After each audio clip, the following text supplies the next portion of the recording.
How do you spell the first name?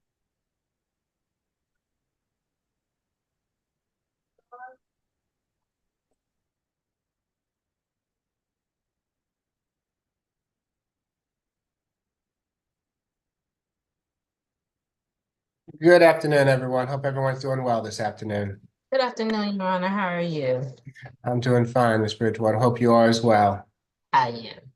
The SAP reset date, please. August the 5th. Thank you. You're welcome.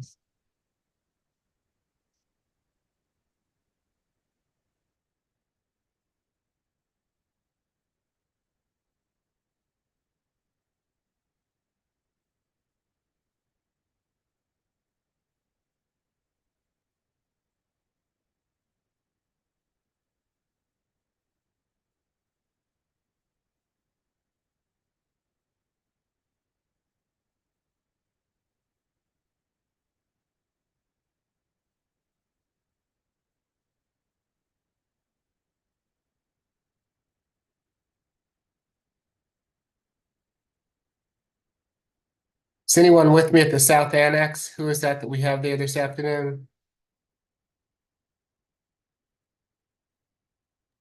Your Honor, that may be a young man named Kamari or Amari. Is that your client? Good afternoon, Mr. McLean. Yes. We had a little bit of weather coming over from the jail. Let's see, South Annex, Kamari Marshall, last name Marshall. Your Honor, the problem he has is two felony counts that are hanging him up in jail. He's 17, and I was about to get hold of his parents, but he has a felony case with a lawyer, and I don't think he's got a bond on it. But I need to double. Have you've had the opportunity to speak with him? I talked with him, but not yet his mom. Okay, so do you need for me to hold him until later in the calendar? A little bit later, yes. I'm going to try. I'm here. Okay, and someone sounded. Who is this? His mother that's on the Yeah. line? Must be. Okay, Miss Marshall, if you will put your number in the chat for me, Mr. McLean will give you a call. Okay. Okay. Thank you. Thank you. Thank you.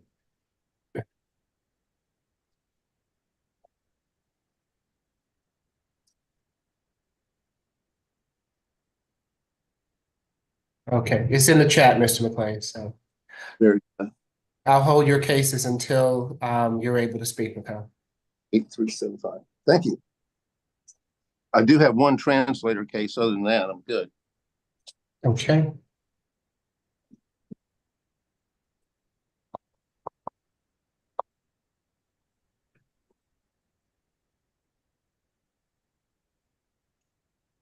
Courtroom 2, just let me know when you're ready for me to proceed.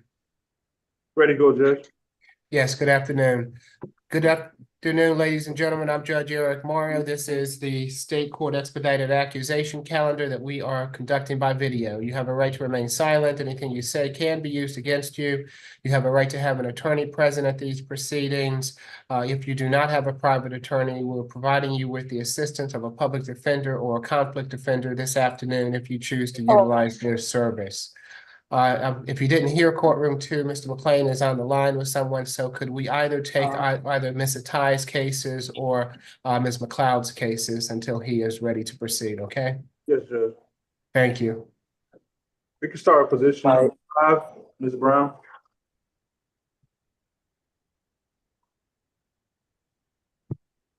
Yes, is this your case, Ms. McLeod? Good afternoon. Good afternoon, Your Honor. It is. Okay, very good. Good afternoon, Ms. Brown. I'm Judge Eric Morrow. You have been charged in case 25 CR 004144A with discharge of a firearm on or near a public highway or street and simple battery family violence. Let's see, who do we have on from pretrial this afternoon? Good morning. Good afternoon, Judge. Hi, good afternoon, Ms. Roberts. Does Ms. Brown have a history? A total of 3 cycles. Last arrest was January of 2024 for simple battery. I did not see a disposition for that case, and nothing further to add. Okay, thank you. Good afternoon, Ms. Falk. Yes, Your Honor, we're showing that case, that 2024 case was dismissed. As far as this case, Your Honor, this happened July 20th of 2025 at 1123 Graymount Drive in Atlanta. Raekwon Brown stated that he and the defendant, who had been living together for over a month, were in a verbal altercation while he was on the phone with her. He then came home and began packing, and he stated the defendant attacked him, pulling his hair and throwing knives at him. Mr. Eccles, Antoine Eccles, the defendant's brother, came and broke up the fight. And then while they were sitting outside, they heard a gunshot coming from the backyard. Mr. Eccles was interviewed. He stated that the defendant and Mr. Brown were arguing. He said he saw the defendant pulling Mr. Brown's hair and broke up the fight. And he also stated he took Mr. Brown outside and heard a gunshot from the backyard. The defendant, when interviewed, admitted to pulling Mr. Brown's hair, scratching his back, and admitted to firing her Taurus 9mm at the ground in the backyard during the dispute. As you've heard, the defendant has 3 cycles. She does have a 2016 affray and criminal trespass conviction. We did have an opportunity to speak with the victim. He stated the defendant threw a knife at him, but he was not hit. He also stated that he did not see the defendant discharge the firearm. He only heard it, and he wants no violent contact. He also stated he has left the residence and does not plan to return. We are asking, she has very little history, as you've heard, Your Honor. Also, through our investigation, we see that Mr. Raekwon Brown currently has a $40,000 surety bond on 24 SC 001444. That's a case that involves the defendant as a victim in that case. And in that case, he has a no further contact order with Demetria Brown, which obviously he was in violation of when all of this happened. For that reason, we are asking for an SOB through pretrial services level 1, no further contact with Raekwon Brown, 2 days of anger awareness, no alcohol, drugs, or weapons, and surrender all firearms to the Fulton County Sheriff's Office. We would at this time like to sound for Mr. Raekwon Brown, and that's all for the state. Mr. Brown, I see you on the line. If you wish to address the court, now is your opportunity to do so. Okay, hold on.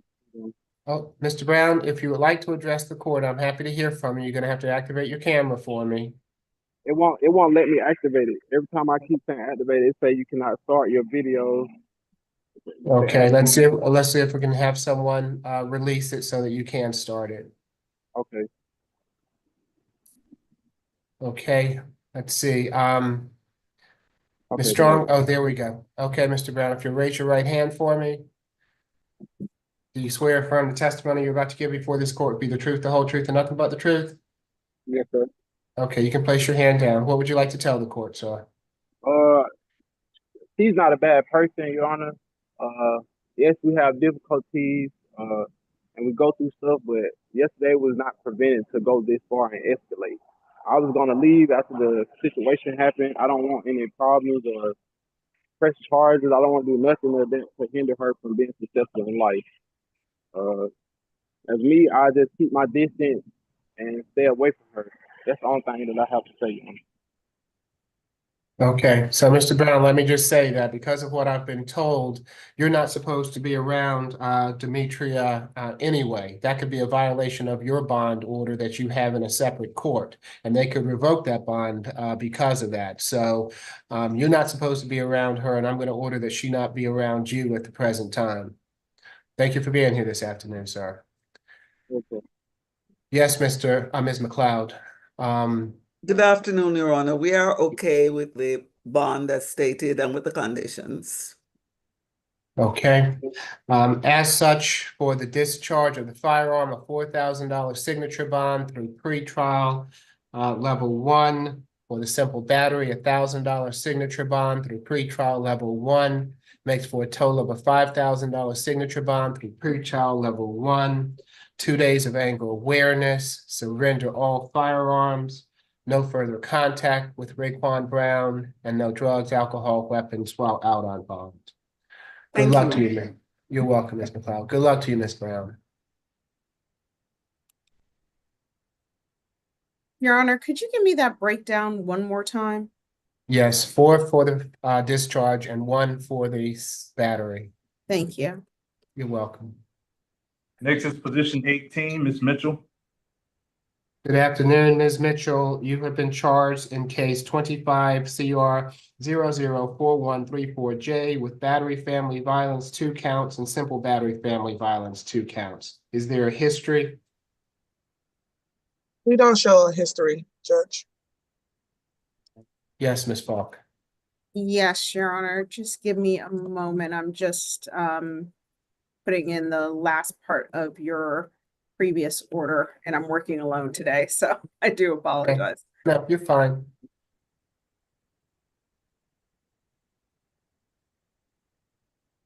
Okay.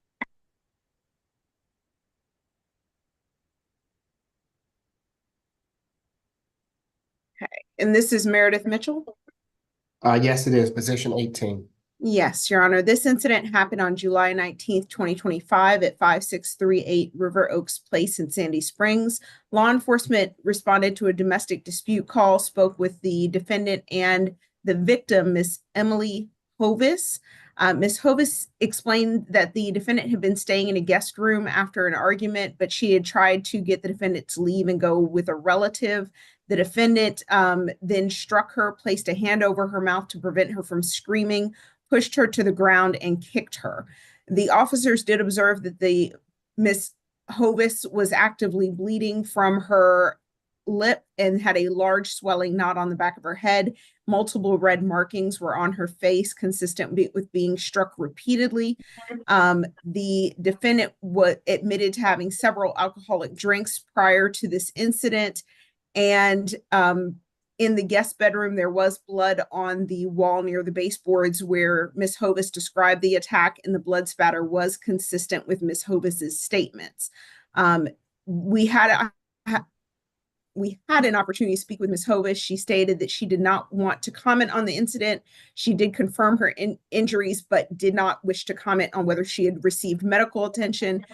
Stated she did not wish to get the defendant into any more trouble, and that she wants to continue contact. However, given the nature of this offense, how severe it was, and the recency of it, we would ask for a $2,500, a $2,000 total surety bond, $500 on each count, Family Violence Intervention Program, ADET, due to the alcohol that was involved in this incident. No further contact with Emily Hovis. Stay away from 5638 River Oaks Place in Sandy Springs, and no alcohol, drugs, or weapons. At this time, the state would like to sound for Miss Emily Hovis. That's all for the state. Thank you. Ms. Hovis, if you would like to address the court, I'll need for you to raise your right hand for me. Do you swear or affirm the testimony you're about to give before this court will be the truth, the whole truth, and nothing but the truth? Yes. Okay, you can place your hand down. What would you like to tell the court? I do not wish for there to be a no contact order. She's not a threat to me or anyone in her life. This is not who she is proven by, anyone that you could ever ask about her. I would like for her to be allowed to come back to this house. This is where she lives with me. She's welcome here. Her dog is here.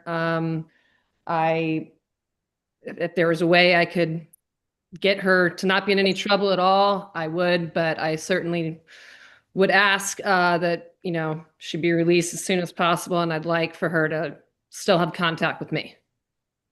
And who is Miss back here? Who is Miss Mitchell to you? She's my partner. And how long have you been together? Almost 4 years. Has this ever happened before? No.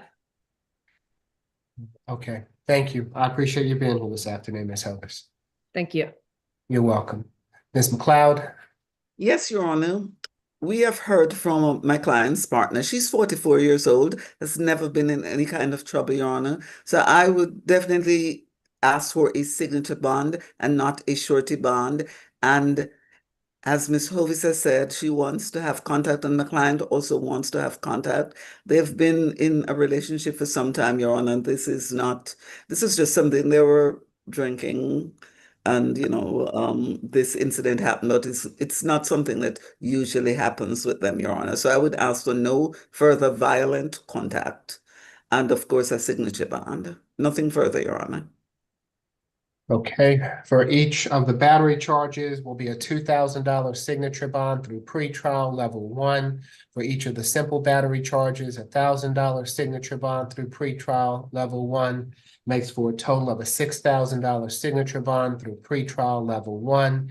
2 days of anger awareness, no further violent contact with Ms. Hovis, no drugs, alcohol, weapons while out on bond. Good luck to you both. Thank you, Your Honor. And You're Your welcome. Honor, did you say 2-day anger awareness? Yes, Ms. Vaughn. Thank you. Okay.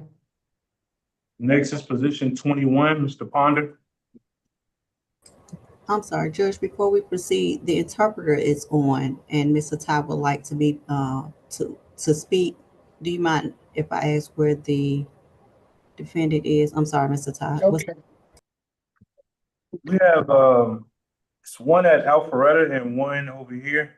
I'll have somebody go to courtroom 1 in the morning. Okay. Who do we have at Alpharetta that needs an interpreter? Position 20. And over is here, is that person, and who's representing position number 20? Mr. McLean. Okay. All right. It appears that he might be still presently occupied. And over here, I believe Ms. Holder represents position 7. Okay. Yes. Good afternoon, Mr. Ty. You'll Good need. afternoon, Your Honor. Yes, I don't have the calendar, so I don't know the position number, but Gallardo Valero is my client. Okay. So we'll get to both of those as soon as we can. Thank you for being here this afternoon, Ms. Chansey. You're welcome, sir. And PD Atai, your client is position 7. Thank you. Not a problem. Okay. Who do we have next? Position 21, Mr. Ponder. Okay. Good afternoon, Mr. Ponder. You have been charged in case 25 CR 004137H with theft by shoplifting. Is there a history, Ms. Roberts? Yes, a total of 24 cycles. Last arrest was November of 2024 for possession of a Schedule I controlled substance. Does appear to be on probation out of Gwinnett County for theft by taking. The disposition was October of 2023. FTAs 2024, 2017, and 2011. A terroristic threats and criminal trespass conviction from 2019, and a simple battery conviction in 2011. And nothing further. Thank you. Ms. Hawk? Yes, Your Honor. This happened on July 17th, 2025 at 2717 Sylvan Road in East Point, which is Larry's Quick Stop. The officers were dispatched to that location where employee Sayat Ulala reported that 3 individuals came inside the business, took items, and ran out. Ulala stated that one of the individuals had returned to the location and was still present. Officers responded and identified the defendant from previous camera footage as one of the males from the prior incident. The defendant had taken a 12-count pack of beer, value $8.99, and he was subsequently placed under arrest.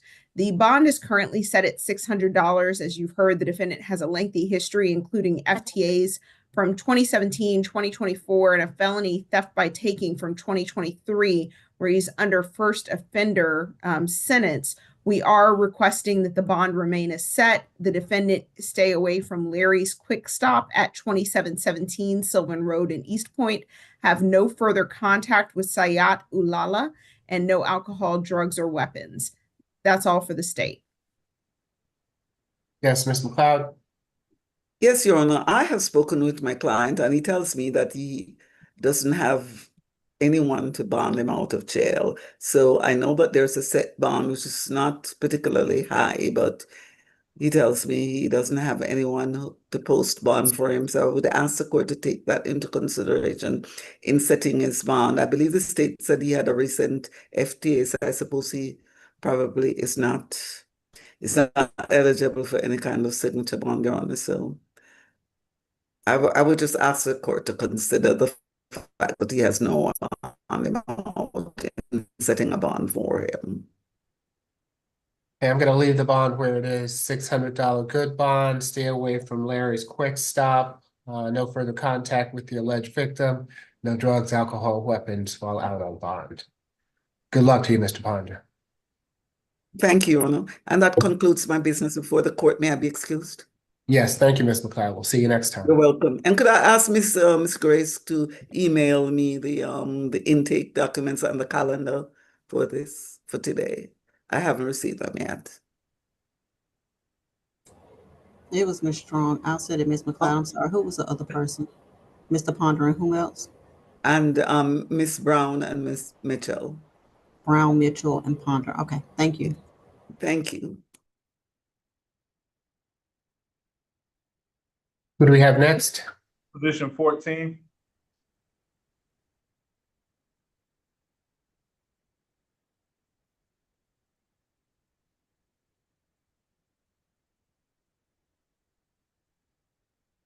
Yes, good afternoon, Ms. Lovick. You have been charged in case 25 CR 004126A with battery, family violence, and simple battery. Is there a history, Ms. Roberts? This appears to be first arrest. Ms. Falk? Yes, Your Honor. This happened on July 20th of 2025 at 7624 McGillicuddy Drive in Union City. Officers spoke to Miss Dahlia Lovick, who explained that the defendant, who is her sister, interfered and attempted to intervene in a verbal altercation between their mother and stepfather. During the Miss Lovick's attempt to de-escalate the situation, the defendant attacked Miss Dahlia Lovick, struck her in the face, and caused visible bruising. The defendant claimed that Miss Lovick approached her in an aggressive manner and slapped her, causing the altercation, and the visible injuries that the officer saw were consistent with the victim's account of what happened, and the defendant was then placed under arrest. The victim in this case is 17 years of age. We are, based on the lack of history from the defendant, asking for an SOB through pretrial services. We are also requesting no further contact with Dahlia Lovick. That is DALIYAH. Stay away from 7624 McGillicuddy Drive, no alcohol, drugs, or weapons, and a family violence intervention program. That's all for the state. We would at this time like to sound for Miss Dahlia Lovick if she is here in the court. If Ms. Lovick is on the line and wishes to address the court, now is your opportunity. Does not appear so. Ms. Atai? Yes, Your Honor, Miss Lovick is not on the line, but her mother is, Miss Candy Bunch. And I did get to speak with her, and she stated that she and her daughter would like for Miss Lovick to return to the home and no violent contact. Her mother tells me that she doesn't have anywhere else to live, and they recently moved to Georgia in March of 2025. And so I don't know if you would like to hear from the mother. I'm happy to hear from whomever you'd like for me to hear from, Ms. Atai. If Ms. Bunch wants to address the court, I'm happy to hear from her. Ms. Bunch, would you like to address the court?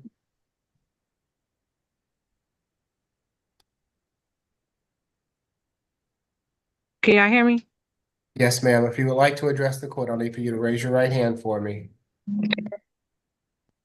Do you swear or affirm the testimony you're about to give before this court would be the truth, the whole truth, and nothing but the truth? Yes, sir. Okay, you can place your hand down. What would you like to tell the court? I just want to go off based off what she just mentioned. Kiara and Dalia, this is their first altercation as siblings. However, like she mentioned, Kiara has nowhere else to go. We don't have any other family or anything here. So I don't want to say that Kiara can't come back to the residence. And I have talked to Dalia as well, and she has agreed the same thing. As far as Kiara's coming back to the house. Okay. So there's not been any violence between the sisters prior to this incident? No. Okay. Thank you for being here this afternoon, Ms. Bunch. We All right. appreciate it. Okay. Anything further, Mr. Ty? No, Your Honor, no objection to the signature bond through pretrial services. I would object to the family violence intervention program. Okay. For the battery, a $2,000 signature bond through pretrial level 1. For the simple battery, $1,000 signature bond through pretrial level 1. Makes for a total of a $3,000 signature bond through pretrial level 1. 1-day anger awareness. No further violent contact with Ms. Lovett. No drugs, alcohol, weapons while out on bond. Good luck to you both.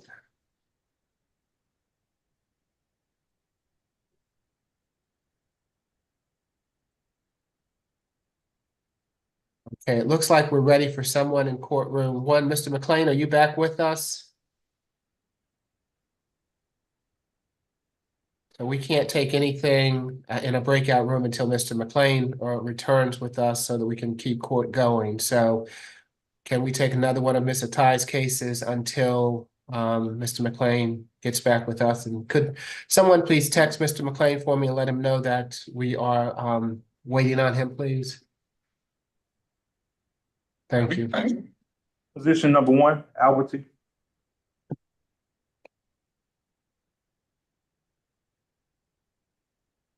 Yes, good afternoon, Mr. Alberti. You have been charged in case 25 CR 004132C with criminal trespass. Is there a history, Ms. Roberts? 12 cycles. Last arrest, I'm showing this from 2021 for failure to appear, driving while license suspended or revoked, and hit and run. That was a conviction in 2022. A criminal trespass conviction in 21. A given false name conviction in 2014. And a 2012 conviction for criminal trespass, criminal damage to property, theft by taking, and 2 counts of simple assault. And nothing further. Thank you. Ms. Falk? Yes, Your Honor, this happened July 19th of 2025 at the Waffle House located at 2264 Cheshire Bridge Road in Atlanta. The defendant was asked not to return after coming to the location the day before, screaming and swinging a bat inside of the business. The defendant, was noted on the warrant, was also given a criminal trespass warning from CVS when he was arrested on this charge. As you've heard, the defendant has a 2021 FTA and a 2021 criminal trespass conviction. What mainly concerns the state is his erratic behavior the day before, which led to the officers being called out on the 19th to place him under arrest. We are asking for a $500 surety bond, stay away from the Waffle House at 2264 Cheshire Bridge Road. We are requesting a social worker evaluation and no alcohol, drugs, or weapons. That's all for the state. Mr. Ty? Yes, Your Honor. Mr. Alberti is 39 years old. He has lived in Georgia all his life. He has a lot of family and friends here in Georgia. He did receive his GED and he attended Georgia State University. He was working and lost his job a month ago. He was working at Taste of Flavors, but the business closed down. He does have an interview coming up at a pet boarding place in Atlanta. He cannot afford any bond. I understand that the state has recommended a $500 bond. I would ask for the charge of criminal trespass, a signature bond through pretrial services, even if it's at level 2, which I see as the recommendation. A lot of the history was remote. So I would ask Your Honor to consider a signature bond through pretrial services for the criminal trespass charge. Nothing further. $5,000 signature bond. Social worker visit to assess for BHET. Stay away from the Waffle House on Cheshire Bridge Road. No drugs, alcohol, weapons while out on bond. Good luck to you, sir. Your Honor, I apologize. It was breaking up as you were saying the amount. A $5,000 signature bond through pretrial level 2. Okay, thank you. You're welcome.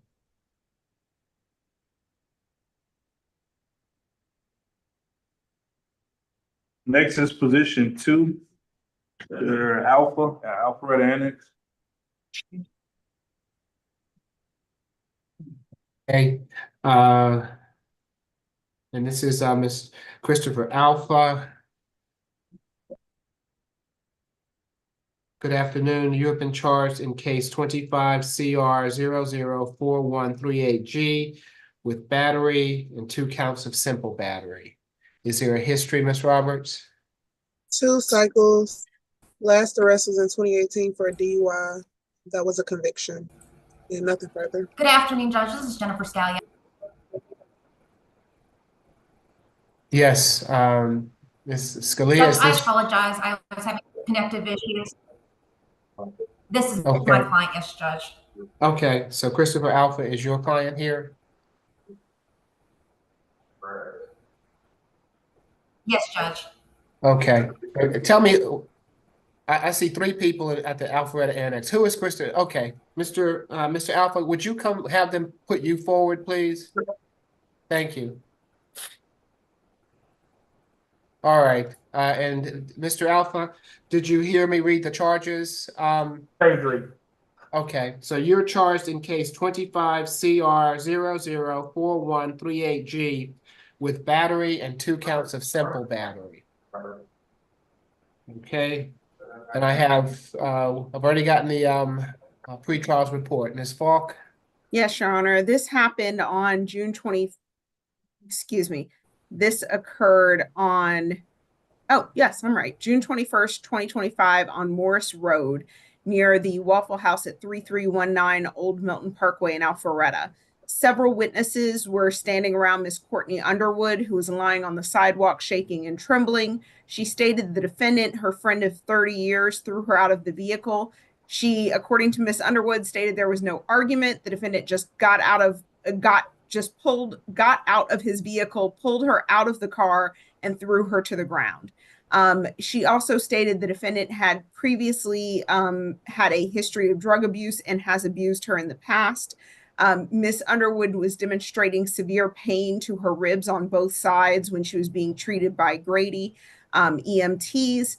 As you've heard, the defendant has a previous conviction in 2018 for DUI. We are asking, given the circumstances of the allegations of previous abuse by Miss Underwood, as well as the sudden onset of violence here, a $4,000 surety bond, $2,000 on the battery, $1,000 on each simple battery, no further contact with Courtney Underwood, no alcohol, drugs, or weapons, and 3-day anger awareness. That's all for the state. We would like to sound from Miss Courtney Underwood at this time. Opportunity. Does not appear so. Ms. Scalia?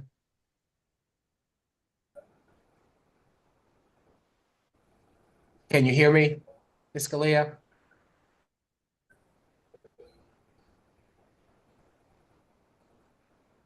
I think she's frozen there. Thank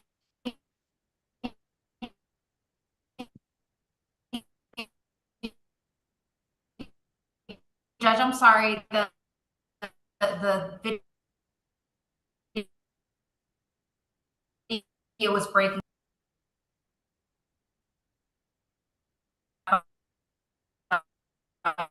What were the Okay, we can't adequately hear you, Ms. Scalia. 4,000 on I'm sorry, we can't hear you. Is there any way that you can call in? battery? I heard that. Ms. Scalia, we can't hear you.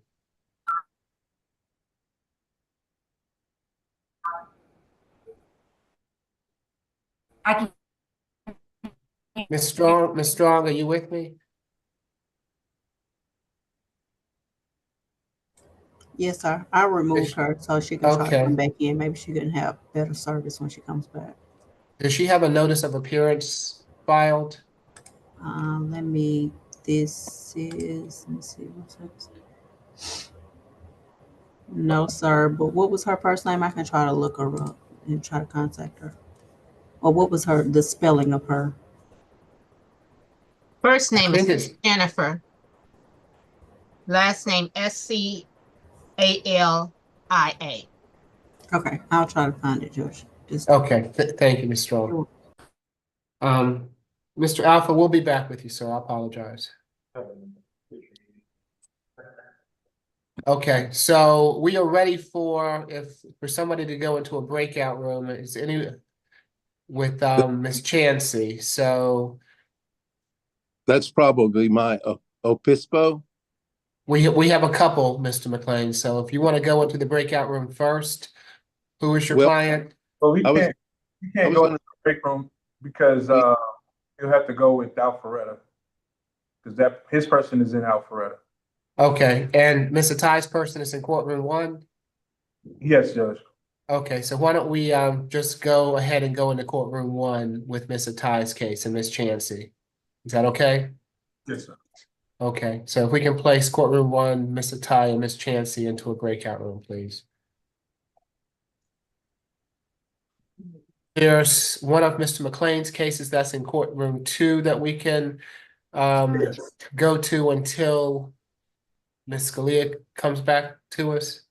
Yes, we can go to, South Annex, position 15. Okay. I'm sorry, Judge. She's trying to log back in now.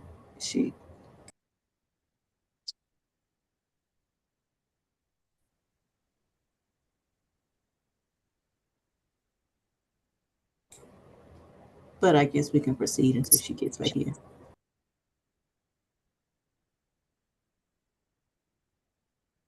Ms. Scalia, you back with us? Can you hear? Can you hear me? Okay. Yes, I can hear you. Okay, let's see. Let's see if we can. Okay. You can go ahead. I'm so sorry. Okay, I heard 4,000 on the battery. What was the amount on the other two asked for? It was a total of 4,000, 2 on the battery and 1 apiece on the simple batteries, totaling 4 requested by the state. Very good. Thank you, Judge. I think that's appropriate bond amount based on what's being asked. I mean, what's being alleged in the warrants, Judge. Thank you. Okay. As such, it will be a $4,000 good bond. No further contact with Ms. Underwood. No drugs, alcohol, weapons while out on bond. Thank you, Judge. You're welcome. That's all Good I luck have. to you. Excused. Yes, have a good rest of your day. Good luck to you, Mr. Alpha. Okay, would you all like, courtroom 2, would you like me to go to the South Annex next? Yes, Judge. Okay. And we need to ask to do that as a breakout because of the confidentiality of what I have to bring up is the main point. So do you mean a breakout as far as going off of the YouTube, Mr. McLean? It regards juvie. So, Your Honor, ideally it would be myself, Your Honor, and the prosecutor and the mom. But all right. Well, if that's the case, we're gonna have to hold that till the end. Okay. All right, we can go to add-on 1, Ms. Yashara.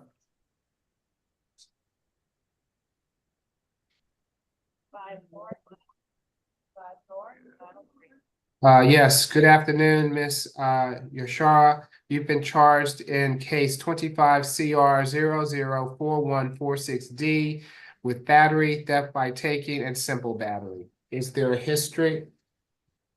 I show a total of 8 cycles. Last arrest, May of 22 for battery. There was no disposition listed. A 2011 willful obstruction of a law enforcement officer conviction, and a 2015 and 2014 driving while without a valid license conviction, and nothing further. Thank you, Ms. Hawk. Yes, Your Honor. This incident happened on April 12th, 2025 at 2255 Rugby Terrace in College Park. Officers spoke with Brianna Wright, who stated her cousin had physically assaulted her during a verbal dispute. First, the defendant threw a table at her, and then as a response, Ms. Wright pushed the defendant away from her, and that's when the defendant began physically assaulting her. The defendant also took Ms. Wright's blue iPhone 13 and left the residence. Officers did observe red scratches on Ms. Wright's right chest and right arm area, and they did attempt to call Ms. Wright's cell phone, and to see if anyone would answer. However, no one would, and warrants were taken out for the defendant for battery and theft by taking. We did add 1 count of simple battery. As you've heard, there are 8 cycles. The most recent was a May 2022 family violence battery case out of LaGrange. And given the age of this case, the state would agree to an SOB through pretrial services, no further contact with Miss Brianna Wright, and stay away from her address at 2255 Rugby Terrace in College Park. No alcohol, drugs, or weapons. We would also ask for a 3-day anger awareness course. That's all for the state. And we would like to sound for Miss Brianna Wright at this time. Ms. Wright, is that the one?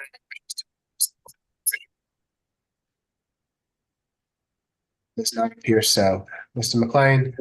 No objection to the signature bond idea, Your Honor.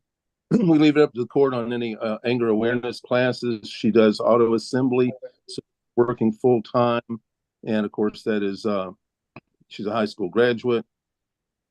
But with working full time at an auto assembly plant, she doesn't have a whole lot of spare time, but a few days. It's not going to, we would not. It's just that I'm not objecting to it, but then again, we leave it up to the court. Right. For each charge will be $1,000 signature bond through pretrial level 1, makes for a total of a $3,000 signature bond through pretrial level 1. No further contact with Ms. Wright. Stay away from her residential address. 2 days of anger awareness. No drugs, alcohol, weapons while out on. Good luck to you, ma'am.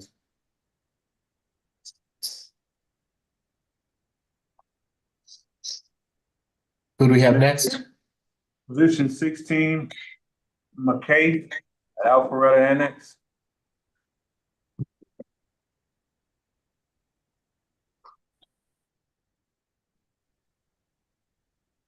Yes, good afternoon. Hey, you have been charged in case 25 CR 004133Y with 2 counts of simple battery family violence. Is there a history, Ms. Roberts? I show a total of 4 cycles. Last arrest was December of 24 out of Henry County for a DUI. That case appears to be open. I have nothing further to add.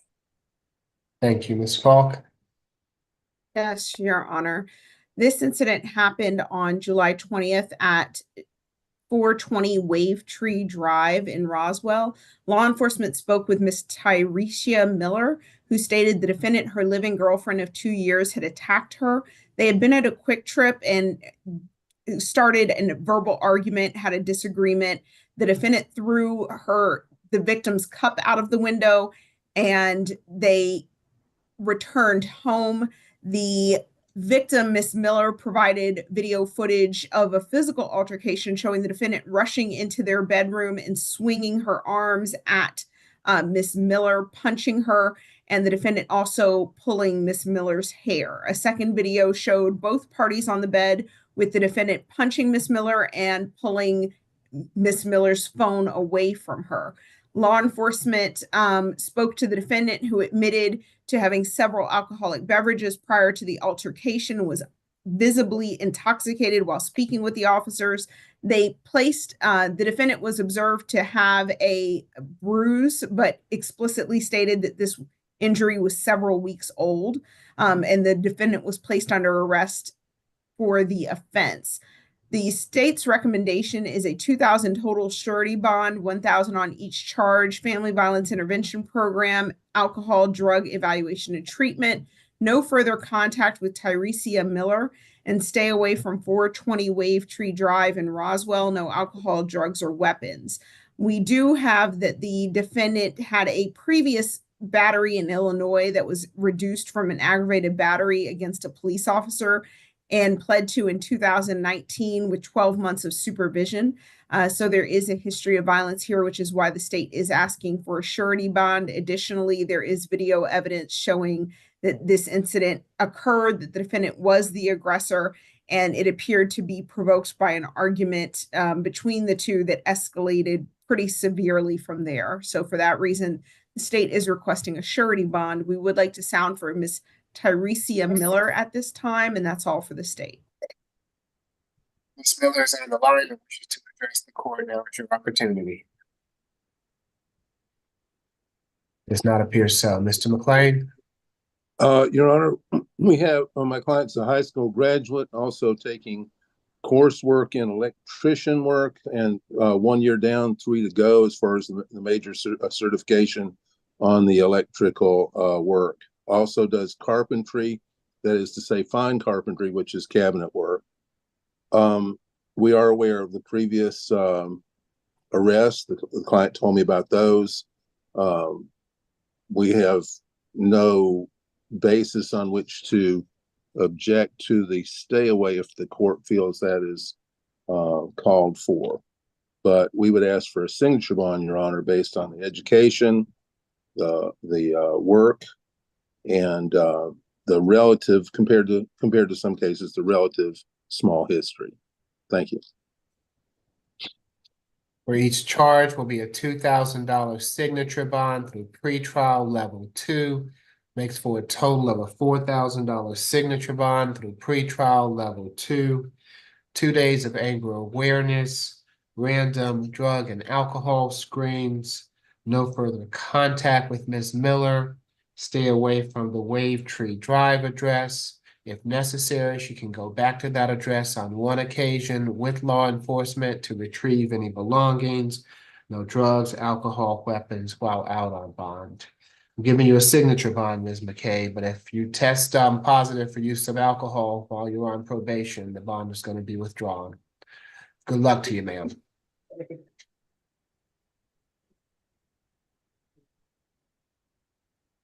Next is position 19, Mr. Nelson. Good afternoon, Mr. Nelson. You have been charged in case 25 CR 004135Y with theft by taking. Is there a history? Yes, I show a total of 7 cycles, with the last arrest being July 17 for possession of marijuana. He appears to have an open case for possession of marijuana with intent to distribute, possession of a firearm by a convicted felon, trafficking in illegal drugs, and 2 counts of unlawful foreign person employed by criminal street gang, 25 PI 004709, and then appears to be on probation for aggravated assault, 2 counts, possession of a firearm in the commission of a felony, and possession of a firearm by a convicted felon. Both of those, the disposition was 2015, 10 years to serve, 15 years, 10 years to serve, 5 years on probation, and nothing further to add. Ms. Falk? Yes, Your Honor. This happened back in May of 2025, May 7th at 1929 Grange Drive, Southeast in Atlanta. Officers responded to a stolen package. They made contact with Kwasi Horton, who stated that the defendant stole a package off his front doorstep. Mr. Horton was out of town at the time of the incident, was able to provide the defendant's name because he actually is familiar with the defendant. He also provided officers video surveillance footage showing the defendant walking up to his door on multiple occasions between May 5th and May 7th, and then stealing the package. The package contained tools, and the officer was able to issue a warrant for the defendant's arrest based on the video showing the defendant picking up Mr. Horton's package and walking away with it without his consent. As you heard, the defendant has quite a lengthy history, including burglaries, aggravated assault, arrest for burglary, an open PI case for street gang activity. He's also being held on felony probation violations without bond, 2 felony probation violations. For that reason, the bond was set by the magistrate court at $2,500 surety bond. We ask that it remain as set given his lengthy history and his likelihood to reoffend. We're also requesting no further contact with Kwasi Horton, that is KWASI Horton. Stay away from 1929 Grange Drive, Southeast, and no alcohol, drugs, or weapons. We would at this time like to sound for Kwasi Horton. That's all for the state.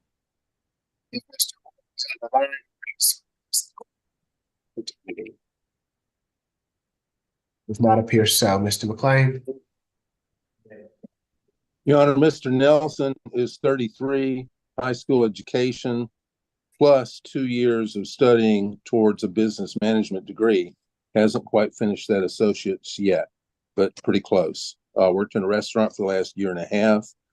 He would ask the court to, considering the nature of charge here, ask the court to give him a signature bond if that is possible.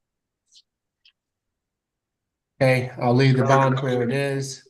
$2,500 good bond, no further contact with the alleged victim, stay away from the incident location, no drugs, alcohol, weapons while out on bond. Good luck to you, Mr. Nelson.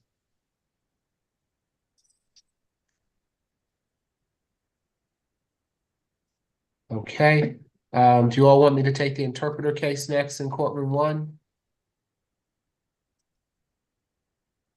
Can judge, but I believe the guy in Alpharetta still needs to be Yes, he needs to be interviewed, but Ms. Chancey's going to be away from us to do that interview with Mr. McLean. So however you all want to do it, if you want to take one and then go back, or I can put her in Alpharetta. What do you want me to do? that's fine. You can go ahead with position 7. That's fine. Okay. So Ms. Chancey, if you raise your right hand for me, do you swear or affirm that you will interpret from Spanish to English, English to Spanish to the best of your ability? Okay, you're on mute there, but I take it you said I do. I'm sorry. Yes, I do, Your Honor. Okay, thank you. Good afternoon, Mr. Valero. You have been charged in case 25 CR 004142G with 3 counts of simple battery family violence and hindering persons making an emergency telephone call.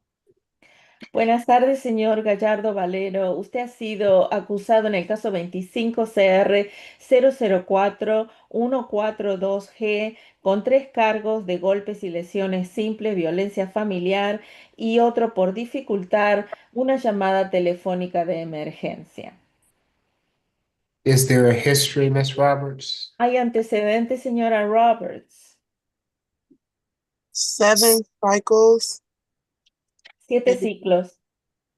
Last arrest was February of this year for driving without a valid license. El último fue en febrero de este año por manejar sin licencia. 3 FTAs from 2025 and 1 FTA from 2024. 3 comparecencias del 2025 y 3 del 2024. The conviction from 2025 for hit and run and driving while license suspended or revoked. I'm sorry, can you repeat that, please, ma'am? Conviction 2025 Yes. for hit and run and driving while license suspended or revoked. Y también hubo una condena del 2025 por chocar y huir y por manejar con una licencia bajo suspensión. Nothing further. Nada más. Ms. Falk? Yes, Your Honor. On May 29th, 2025 at 523 Saratoga Drive in Alpharetta, El 29 de mayo del 2025 en el 523 de Saratoga Drive en Alpharetta, officers spoke with Vianellis Sedair, who stated the defendant, her live-in boyfriend and father of her child, was arguing with her about her needing money for medical insurance. los oficiales hablaron con Viagnelis Sedar, que dijo que el acusado, el novio con quien ella vive y padre de su niña, estaban discutiendo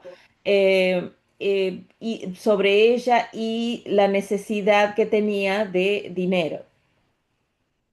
The defendant grabbed Miss Sedair by her neck with his right hand and threw items around their bedroom. The officers did observe the bedroom in disarray. El acusado sujetó a la señora Soler por el cuello con su mano derecha y la arrojó artículos que había en la habitación, cosas que había en la habitación. Los oficiales observaron que la recámara estaba en desorden. Juvenile J.A. stated he saw the defendant's hand on Miss Sedair's face, pushing her and then moving to her neck. And then moving to her neck where it appeared he was trying to choke her with one hand. La menor J.A. dijo que vio la mano del acusado moviéndose hacia el cuello. Parecía que estaba tratando de ahorcarla con una mano. The juvenile took the infant AG from Miss Sedair's arms due to her concern for the safety of the child during this incident. La menor tomó a la bebé AG de los brazos de la señora víctima debido a la preocupación de ella por la seguridad de la menor durante este incidente. The defendant then shoved Miss Sedair against a wall outside of their bedroom using both hands and threw punches, striking her.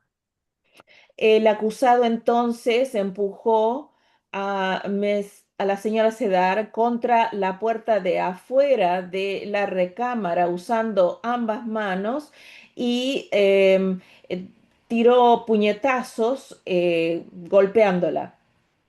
Finally, the defendant took Miss Sedair's phone to prevent her from calling 911. Finalmente, el acusado tomó el teléfono de la señora Cedera para evitar que ella llamara al 911. ¿Puedo hablar? May I speak? No. No. As you've heard, Your Honor, the defendant has multiple FTAs in 2025 and 2024. The defendant also has a 2023 arrest for alien inadmissibility. We believe this makes him a flight risk. Como usted escuchó, su señoría, este acusado tiene múltiples incomparecencias del año 2024 y 2025. También tiene un arresto en 2023 por inadmisibilidad de extranjero. Creemos que esto lo hace un riesgo de huida. For that reason, the state is asking for a $3,500 surety bond, $1,000 on each simple battery, and $500 on the hindering 911 call. Por esa razón, la Fiscalía está solicitando una fianza bajo garantía de $3,500, $1,000 en cada cargo de golpes y lesiones simples y $500 de fianza por obstaculizar una llamada de emergencia al 911. We are also requesting no further contact with Vianellis Sedair. Stay away from 523 Saratoga Drive in Alpharetta. No alcohol, drugs, or weapons. También estamos solicitando que no haya más contacto entre él y Dianelli Cedera, que se mantenga distanciado perimetralmente del 523 de Saratoga Drive en Alpharetta. Se prohíbe el uso de drogas, alcohol y armas. At this time, we would like to sound for Ms. Sedair, and that's all for the state.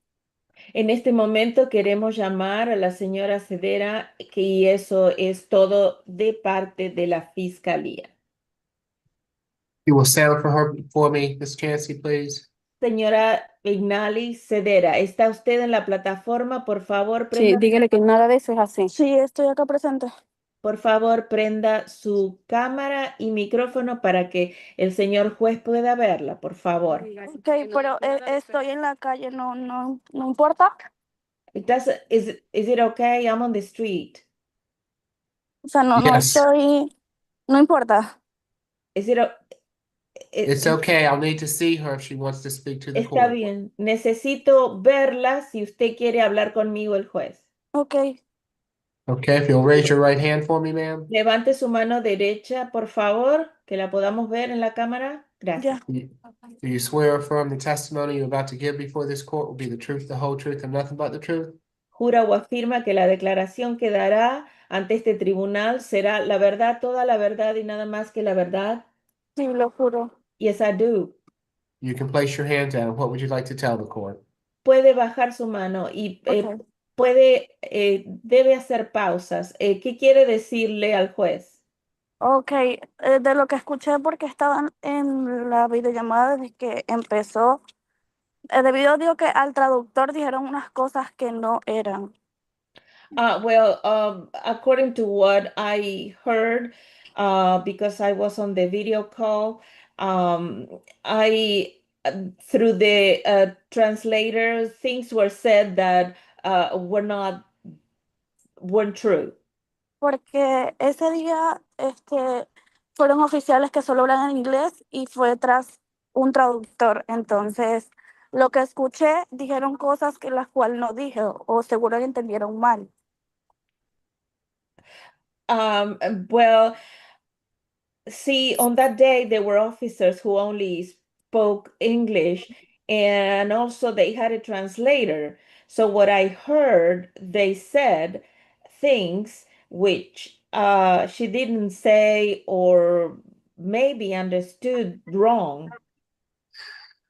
Well, ma'am, why don't you tell me what happened? Señora, ¿por qué no me dice lo que pasó? Ok, ese día voy a decir lo que le dije al oficial. Ese día estábamos discutiendo por un dinero que yo le había prestado y le tomé su cartera sin su permiso, pero me lo estaba como devolviendo porque yo tenía que pagar un seguro médico.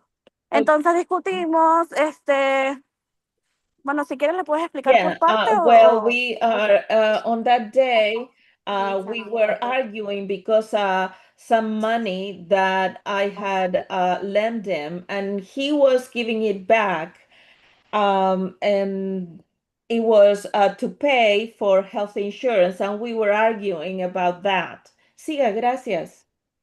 Miss Chansey, ask her to Okay. stand still, please. Tiene que por favor quedarse quieta porque perdemos su voz si se mueve. Oh, ok. Ok, continúe, Ok. señora. Estaban Ok, discutiendo. un momento, voy a ir a un lugar donde pueda tener buena señal. Se puede escuchar ahí mismo donde está. We can Ok. hear you. Entonces, él No estaba, camine, por favor. ya, Quédese en su lugar. ok, ya, ¿me escucha? Sí, sí, gracias. Ok. Go ahead. Entonces, él en el cuarto intentó buscar el dinero y tiró todas las cosas en el piso, lo So cual in escuché. the room, he started to looking for the money and started throwing things on the floor. Entonces, lo cual escuché que le dijeron que él me estaba arrojando cosas a mí cuando no fue así. Él estaba arrojando la ropa al piso. Él en ningún momento me arrojó cosas a mí y tampoco me agarró del cuello y me tiró contra la puerta. What I heard is that they're saying that he threw things at me, and he didn't throw things at me. He threw clothes on the floor, and he didn't grab me by the neck and threw me against the wall. O sea, estábamos discutiendo si me agarró por el cuello también. Realmente yo también a él porque estábamos discutiendo. La niña después, es verdad, la tomó Harry.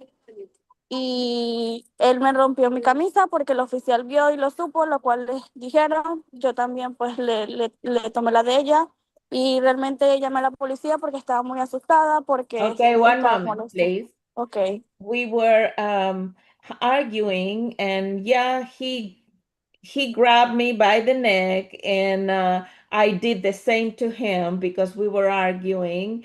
And then we were arguing about that. And I'm sorry, ¿qué dijo de la bebé, por favor? Ok, la bebé cuando estábamos discutiendo, yo me asusté y Harry sí tomó la bebé. Oh, and then I was holding the baby during this time, and Hattie, yes, she took the baby. ¿Algo más? No, solo eso, o sea, porque como escuché eso, seguro por el traductor, porque fue a través de un traductor, dijeron cosas que no eran. Okay, no, and that's it. I just heard the things that were said and through the translator, uh, but they say things that weren't true. Sí, otra cosa que quisiera agregar, las veces que fueron a mi casa los policías o el investigador a hablar conmigo, yo me la pasaba trabajando. La tarjeta que me dejaban, yo me he tratado de comunicar con el investigador, tengo los screenshots, las llamadas, tengo todo, pero no me responde. Simplemente me manda el buzón del investigador para que le deje un buzón de voz y yo no sé hablar inglés, por eso no le he dejado. Okay. Um, well, and referring to the visits that I had later on from the investigators and officers, and I could not respond or receive them because I was working. They left a card, and I used it, but for me to use, but I called them and nobody responds, and I cannot leave a message because I don't speak English. Yes, ma'am. On the day of the incident, did you call the police? Señora, el día del incidente, ¿fue usted la que llamó a la policía? Correcto, sí, fui yo la que lo llamé. Correct, yes, I was the one who called. And why did you call the police? ¿Y por qué llamó usted a la policía? Por lo que estaba sucediendo porque sentía miedo. Because of what was going on, I felt fear. And has this ever happened before? ¿Ha pasado esto antes? No, solo discutido verbalmente. No, we have argued, but just verbally. Ms. Falk, any questions? No, Your Honor. Okay. Thank you, ma'am. We appreciate you being here. Gracias por estar aquí. Is it Ty? Yes, Your Honor, my client is 19 years old. He has lived in Georgia for 2.5 years, and he is gainfully employed as a barber. Sí, su señoría, mi cliente tiene 19 años y él ha vivido en Georgia por 2 años y medio y él tiene un trabajo remunerado como un barbero.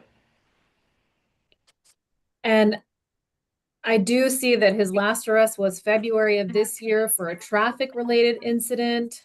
And he has recently, his address has changed. He recently has moved to the 523 Saratoga Drive. Y veo que el último arresto ha sido en febrero de este año y fue debido a una infracción de tránsito y él se ha mudado recientemente a el domicilio del 523 Saratoga Drive. And I believe that traffic incident and then FTAs are the source of all of his arrests. He does not have any violent history.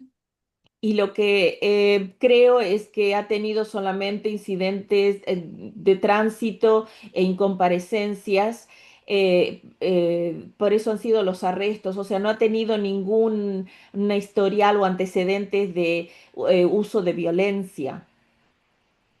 Your Honor, he does live with the complaining witness as well as his aunt and uncle, and I think I heard another family member lives with them also.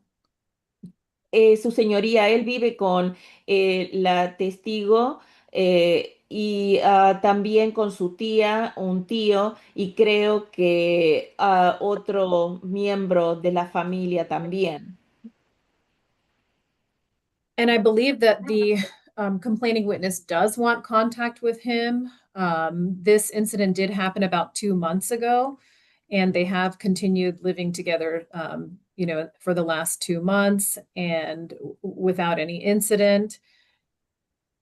Yo creo que la demandante testigo quiere tener contacto con él. Este incidente ocurrió hace 2 meses atrás y han continuado viviendo juntos y sabe, durante los últimos 2 meses no ha habido ningún otro incidente. And Your Honor, because he does have a good mailing address now and will not miss court notices, I would ask for a signature bond through pretrial services, even if it has to be at level 3, as is the recommendation. Su señoría, debido a que él tiene ahora un buen domicilio de residencia y no va a entonces perder todas las citas o citatorios del tribunal, yo quisiera solicitar una fianza bajo firma a través de los servicios previos al juicio, aun cuando tenga que ser a un nivel 3. Como recomienda la fiscalía. And I would ask for no violent contact and no stay away from the address where they live together with several members of his family as well. Y entonces solicito que no tengan contacto violento, que se les prohíbe el contacto violento y no aceptar el distanciamiento de la dirección debido a que él vive ahí junto con varios miembros de su familia y también. Okay, if nothing further, for each charge will be a $500 good bond, makes for a total of a $2,000 good bond. Muy bien, si no hay nada más, la fianza será de $500 por cada cargo, lo que hace un total de $2,000 de fianza. No further violent contact with the alleged victim. No tener más contacto violento con la víctima alegada. 2 days of anger awareness and 1 parenting class. 2 días de tomar un curso de manejo de la ira y una clase de crianza para los hijos. No drugs, alcohol, weapons while out on bond. Y queda prohibido el uso de drogas, alcohol y armas mientras esté libre bajo fianza. See yourself.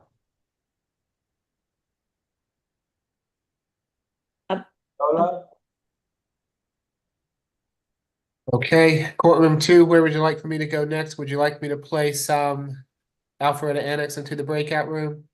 Yes, Judge. Okay, so Mr. McLean, are you with me? Yes, Your Honor. Okay, we'll place you, Alpharetta Annex, and Miss Chancey into the breakout room. Thank you. Okay. Let's see, do we have additional cases for Miss Atai in courtroom 2? Yes. We can position 8, Mr. Hampton.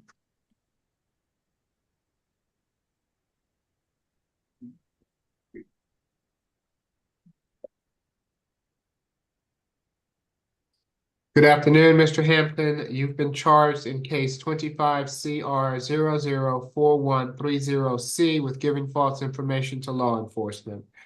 Is there a history, Ms. Roberts? Judge, I didn't hear the position number. Position number 8, Gregory Hampton. 13 cycles. Last arrest was February of this year for driving while license suspended or revoked. That is an open case, 25 CR 00883C. FTAs 2019, 2017, and 2020. And then a 2020 conviction for driving while license suspended or revoked. And nothing further. Thank you. Ms. Falk? Yes, Your Honor. This happened July 19th, 2025 at 307 Skipper Place, Northwest in Atlanta. Defendant was detained in connection with having possible felony warrants.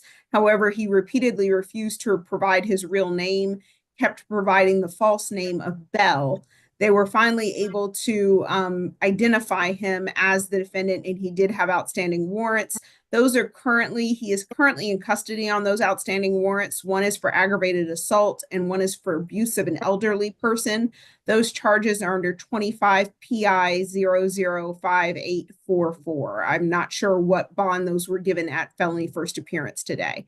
However, the fact that the defendant has 3 FTAs in the last 10 years is concerning. One is 2020 in Douglas County, one is 2019 in Cobb County, and one is 2017 in Fulton County. For that reason, the fact that he is a risk of not appearing in court, we are asking that the $1,000 surety bond that was set by the magistrate court remain as set, and no alcohol, drugs, or weapons. That's all for the state.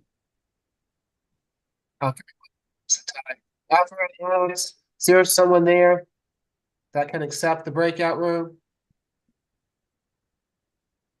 Alpharetta Annex.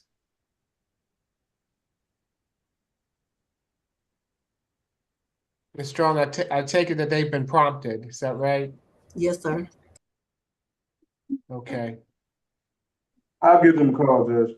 All right, thank you. Oh, there someone goes. Accept the breakout room, Alfred Annex. Thank you. Okay, I apologize, Ms. Atai. Okay. Your Honor, Mr. Hampton is 37 years old.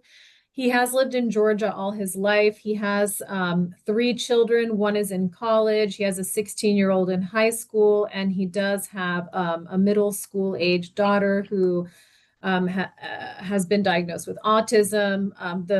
He lives with his mother as well as his wife, who is the mother of their disabled daughter. His wife is also disabled, Your Honor. She has early Parkinson's disease.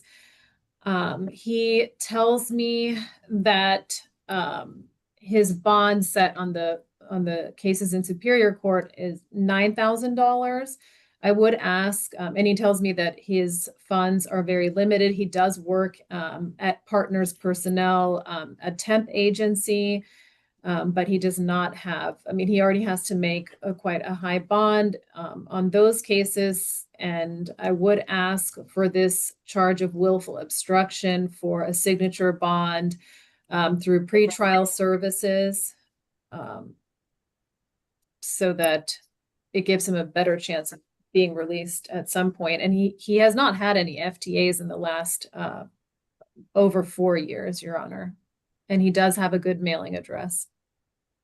And Your Honor, I will just state that that felony case is against his mother. So the likelihood of him being able to go back and continue to care for her is probably low given that circumstance. Okay. It will be $100 good bond, no drugs, alcohol, weapons while out on bond. Good luck to you, Mr. Hampton. Next is position 10, Lestrap.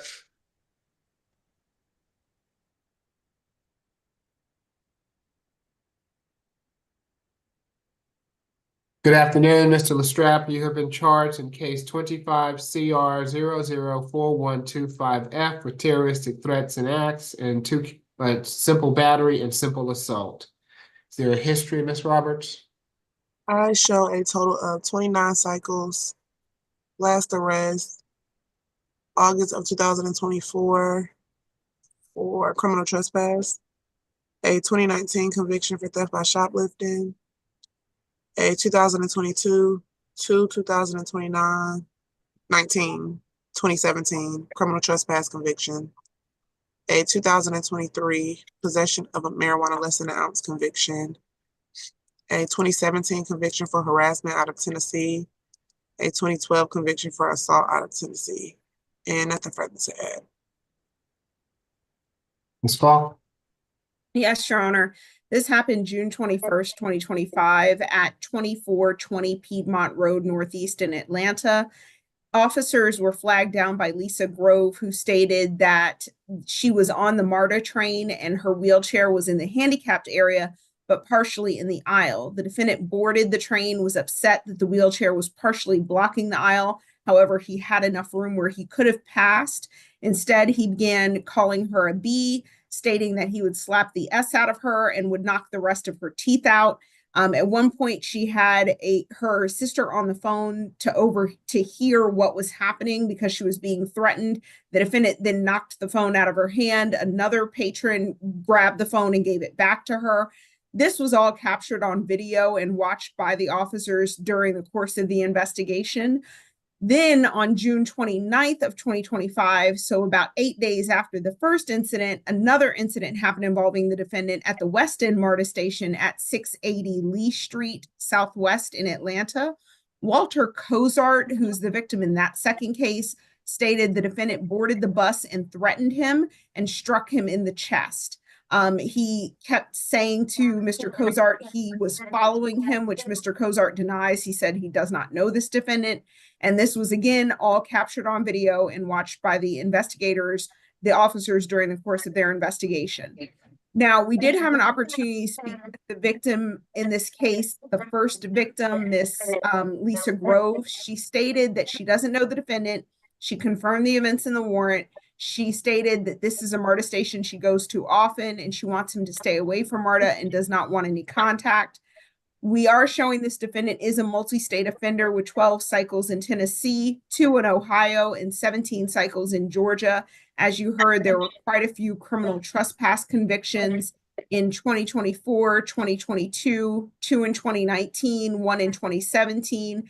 There's also a June 2023 criminal trespass and 2 counts of disorderly conduct conviction out of Fulton.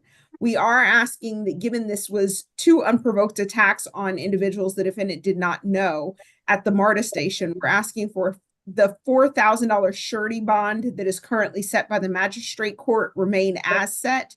We're asking the breakdown be $2,000 on the simple battery, $1,000 on the terroristic threats and acts, and $1,000 on the simple assault. The defendant stay away from all MARTA, have no further contact with Walter Cozart and Lisa Grove. We're also asking for MHET on this one, Your Honor, or at least a social worker visit. There was a previous, it shows behavioral health treatment as a part of his 2022 sentence in Fulton County. So we do believe there's some basis for that request, and no alcohol, drugs, or weapons. We would like to sound for Walter Cozart and Lisa Grove at this time. Ms. Groves, I see you on the line. If you would like to address the court, now is your opportunity. I'll need for you to unmute yourself, activate your camera for me. Okay, I can't. Okay, wait a second. Okay. All right, there you go. And if you'll raise your right hand for me, please, ma'am. Do you swear or affirm the testimony you're about to give before this court will be the truth, the whole truth, and nothing but the truth? Yes, sir. Okay, you can place your hand down, Ms. Groves. What would you like to tell the court, ma'am? Well, I was trying to explain to the gentleman, I was trying to explain to him, I'm a disabled veteran, and I wasn't blocking the owl at all. He sat down beside me, didn't like me sitting there. There was nowhere else to go in a mobile. I'm a disabled veteran in a mobility wheelchair. I'm in the mobility wheelchair due to I got hurt serving my country. And then he also made fun of me, said I was stuttering. I have a traumatic brain injury from getting injured in the service. I served my country. I got hurt. I didn't ask to be in a mobility wheelchair. And getting on a MARTA train or bus is very difficult when you're in a I was in a scooter because I'm in a mobility wheelchair, but my mobility wheelchair was broken, so I was in a loaner. And I was on my way to get my guitar fixed because I go around and do good things in the community. And if you Google me at Google, you can see I didn't only help people in this veterans in this country, I helped them all over Canada and Mexico. And I was trying to explain, and my sister was trying to talk to him to let him know that, and he threw my phone to the back of the train. I'm trying to talk to him because that's kind of person I am. I like peace, but to make fun of somebody's disability and to grade them and that really upset me to the point where why would you mistreat somebody that's trying to talk to you? And I just pray that he gets some help and don't go around judging people And I do forgive him. I do forgive him for what he did. But I hope that I never see him again because he's a trigger to me now. And thank you for letting me address the court. Yes, ma'am. Thank you for being here this afternoon. We appreciate it. Thank you. You're welcome. If Mr. Walter Cozart is on the line and wishes to address the court, now is your opportunity. Does not appear so. Ms. Atai? Your Honor, Mr. Lestrap is 40 years old. He has lived in Georgia since 2017. He is working currently at Chipotle. I understand he has several arrest cycles. Of course, we would not object to the stay away from MARTA or no further contact. I would ask, Your Honor, his income is limited for the lowest possible surety bond in this case. Okay, for the terroristic threats will be a $2,000 good bond. For each of the other charges will be a $1,000 good bond. Makes for a total of a $4,000 good bond. A social worker visit to assess for BHUT. No further contact with Ms. Groves or Mr. Cozart. Stay away from all MARTA. No drugs, alcohol, weapons while out on bond. Good luck to you, sir.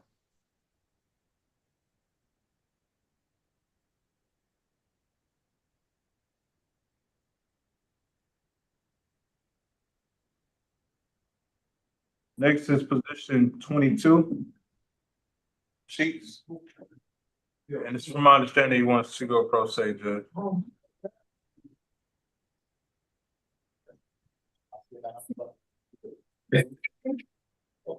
Did you speak with Mr. Sheets, Ms. Atai? I'm sorry, I didn't hear the name. Sheets, position number 22. No, Your Honor, I believe that may have been, Mr. McLean may have interviewed him. Okay. Mr. Sheets, good afternoon. You have been charged in case 25 CR 004139C with theft by shoplifting and criminal trespass. You have a right to remain silent. Anything you say can be used against you. You have a right to have an attorney present at these proceedings. We're providing you with the assistance of a public defender this afternoon if you choose to utilize their service. Is there any reason that you don't want to utilize the public defender this afternoon? I don't work for shit. Okay. Is there a history? Yes, 8 cycles. A last arrest was from April of this year for theft by shoplifting. That was a NOLO plea. A appears to be on probation for criminal trespass, 25 CR 002130G. That disposition was June of this year, 12 months probation. 2 criminal trespass convictions in 2023 and 2 criminal trespass convictions in 2025, and nothing further. Ms. Falk? Yes, Your Honor. This happened on July 18th at Public Supermarkets at 3330 Piedmont Road in Atlanta. Officers made contact with Angelica, who was the employee there, who stated the defendant was known to steal from the store and was back inside of the store stealing. The officer observed the defendant maneuvering suspiciously around the store while carrying food and drink items. He then passed all points of sale without paying. The defendant had taken about $23 worth of food and drink, and Ms. Stephanie Bennett, who's the store manager, stated he had been previously criminally trespassed from the location. The defendant, as you've heard, has a recent theft by shoplifting in 2025, a 2025 criminal trespass where he is currently under probation. That was from Phipps Plaza. And I saw that the defendant had a 2024 FTA. For that reason, the state is requesting a $2,000 surety bond, $1,000 on each count.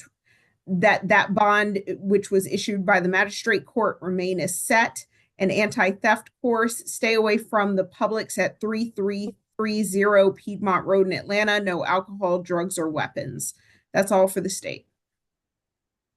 It will be a $1,000 good bond on both charges, makes for a total of a $2,000 good bond. Stay away from the Publix. I want a social worker visit to assess for BHUT. No drugs, alcohol, weapons while out on bond. Good luck to you, Mr. Sheets. All right, here we go. Right. Come on. Next is position 11, Mr. Lawrence.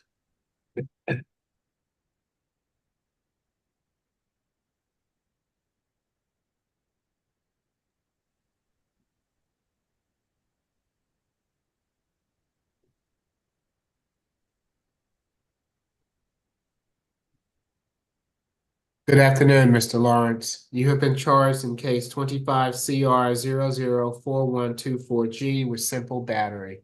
Is there a history, Ms. Roberts?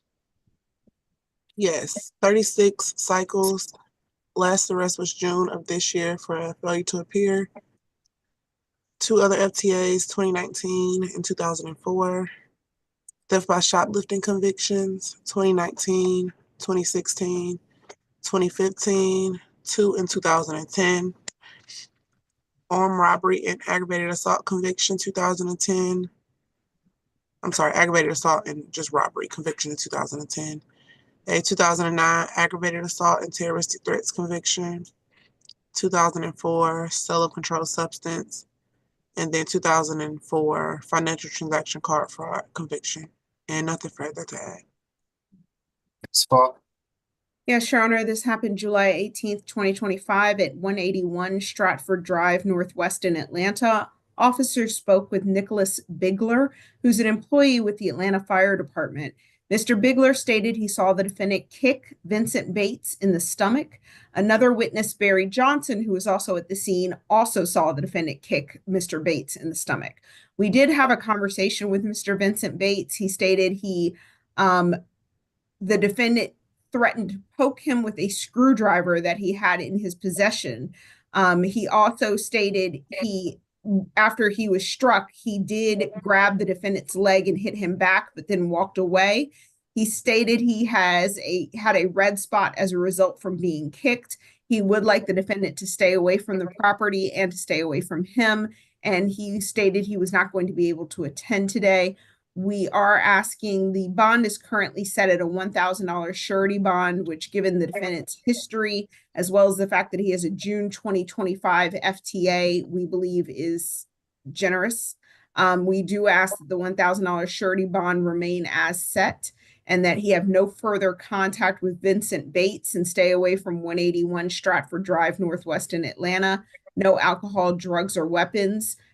And we would ask for a social worker visit. This does just seem like an unusual circumstance where the victim, Mr. Bates, was attacked pretty severely by Mr. Lawrence. That's all for the state.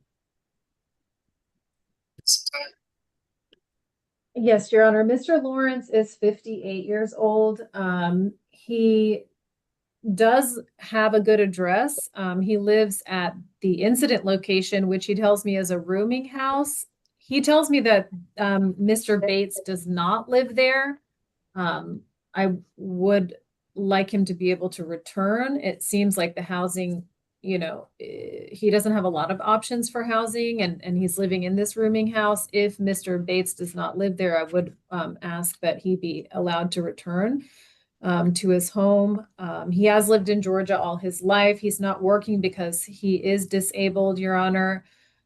He is on a very limited disability income. If Your Honor would consider a signature bond through pretrial services, even if it's at level 3 or 4, he tells me that he can report to pretrial services. And nothing further, Your Honor. Okay. It will be $1,000 good bond, social worker visit to assess for BHET, no further contact with Mr. Bates. He can go back to that Stratford Drive address with law enforcement. If Mr. Bates is not at that location, he can reside there. If he is, he'll have to gather his belongings and find somewhere else to reside. No drugs, alcohol, weapons while out on bond. Good luck to you, Mr.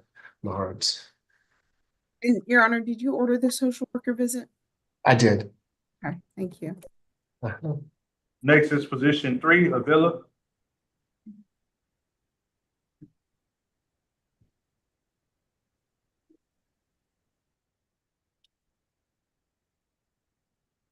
Good afternoon, Mr. Villa. You have been charged in case 25 CR 004143E with driving under the influence of alcohol less safe, driving under the influence of drugs. 2 counts, possession of marijuana less than an ounce, and willful obstruction of law enforcement officers. Is there a history, Ms. Roberts? 7 cycles, last arrest 2018 for FTA, 2 FTAs, both in 2017, and a 2017 conviction for driving while license suspended or revoked. And nothing further. Well, We're also showing a 2017 DUI conviction out of Roswell Municipal Court. The state, and just briefly, on July 19th, 2025, this incident happened at Bowen Road and Waverly Hall Drive. A call came in from a party stating that there was an argument between 2 individuals that turned physical, where a vehicle was parked within a cul-de-sac. The reporting party then reported a collision had occurred while the vehicle was trying to leave the cul-de-sac, and it was a Dodge branded car traveling on Bowen Road. The officer went to that location, saw a Dodge Charger with heavy damage to the bumper traveling on Bowen Road, and pulled the vehicle over for investigation. When he reached the car, the officer said he smelled the strong odor of alcohol and vomit coming from inside the car. The defendant was shirtless, and his shorts were unbuttoned, exposing himself partially. The defendant was asked how much he had to drink. He was the driver of the vehicle. He stated not much. When asked if he had consumed alcoholic beverages, and would not state anything else regarding the amount of alcohol. It was also discovered through their investigation that parties were leaving a work party. The defendant had watery, bloodshot, droopy eyes, slurred speech, and when asked to stand up from a curb, he fell backwards and was unable to keep his balance while standing, despite the fact that the officer was assisting him.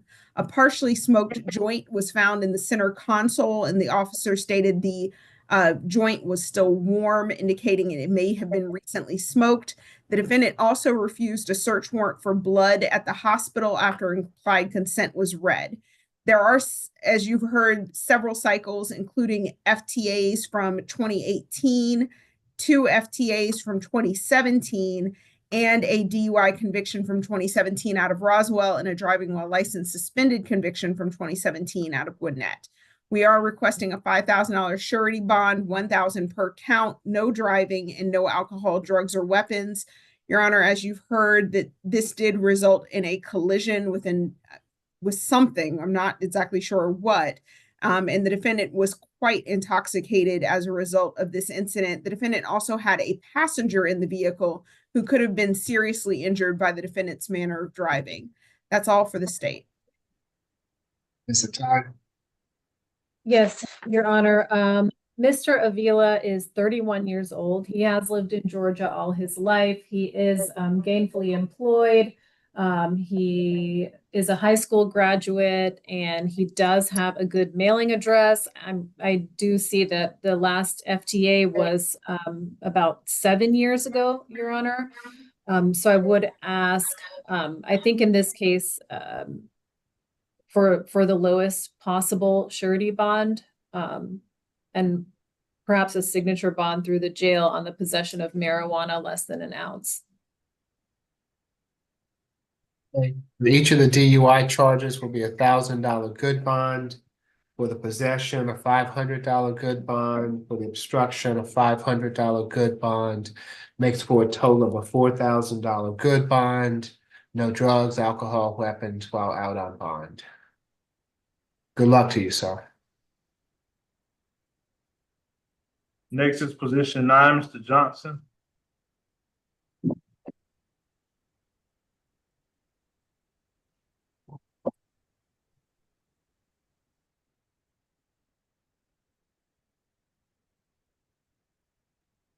Good afternoon, Mr. Johnson. You have been charged in case 25 CR 004127H with simple battery, battery family violence, and simple battery family violence. Is there a history, Ms. Roberts? I show 1 prior arrest from 2009 for possession of a Schedule 1 or 2 controlled substance, and that case was dismissed. And nothing further. Thank you. Ms. Falk? Yes, Your Honor. This happened July 20th, 2025 at 7160 Grosbeak Street in South Fulton. The defendant went to that location to speak with his son, Sean Johnson. Sean Johnson refused to go with his father, who then, according to Mr. Johnson, became aggressive with him. The defendant grabbed Mr. Johnson on his right shoulder, tried to make him get into the car, and a physical altercation then ensued. Mr. Christopher Carter, who was at the scene and who lives at that address, attempted to intervene. The defendant began punching Mr. Carter. The defendant's firearm then fell from his waistband, and according to Mr. Carter, the defendant tried to go for the firearm. Mr. Carter beat him to the firearm, fired a warning shot, which struck the tire of the defendant's vehicle, and the defendant then fled. Sean Johnson suffered a laceration to his cheek as a result of the physical altercation when the defendant punched him in the face. We did have an opportunity to speak with Mr. Sean Johnson. He is the son of the defendant. They do not live together. He did confirm the events in the warrant. He stated the defendant showed up to the house unannounced. He stated he is currently living there, which is Mr. Carter's residence, and that this is the first time that this has happened. He is okay having no further violent contact, but believes that the defendant should not be allowed to come back to the residence. He did state, Mr. Johnson stated he would be on the Zoom, so we would like to sound for him. Being that this is the defendant's first arrest, we are agreeable, second arrest, excuse me, with the first being in 2009. We are agreeable to an SOB through pretrial services level 1, no further violent contact with Sean Johnson, and no further contact with Christopher Carter. Stay away from 7160 Grosbeak Street in South Fulton. 2-day anger awareness, no alcohol, drugs, or weapons. At this time, we would like to sound for Mr. Christopher Carter or Sean Johnson if they are on the Zoom and would like to speak. That's all for the state. If Mr. Johnson or Mr. Carter are with us and wish to address the court, now is your opportunity to do so. Doesn't appear so. Mr. Ty? Yes, Your Honor, Mr. Johnson is 44 years old. He did have an arrest 16 years ago. Those charges were dismissed. We have no objection to the signature bond through pretrial services. Mr. Johnson tells me that he is a concerned father. His son is 21 years old, but he and his son's mother were attempting to help him. Just to get all kinds of things in order, take him to job interviews, get insurance for his car. He apparently has a bench warrant. They are trying to help him clear that. And it looks like in trying to do so, Mr. Johnson was attacked by Christopher Carter and his car was shot at. So, Your Honor, I would just object to the 2-day anger awareness. But the signature bond through pretrial and no violent contact with Sean Johnson and a stay away from the location is fine. Okay, for each charge will be $1,000 signature bond through pretrial level 1, makes for a total of a $3,000 signature bond through pretrial level 1. No further violent contact with Sean Johnson, no further contact with Christopher Carter. No drugs, alcohol, weapons while out on bond. Good luck to you, Mr. Johnson. Your Honor, we are asking for that stay away as well that was requested by Mr. Johnson. Yes, and stay away from that incident location. Thank you.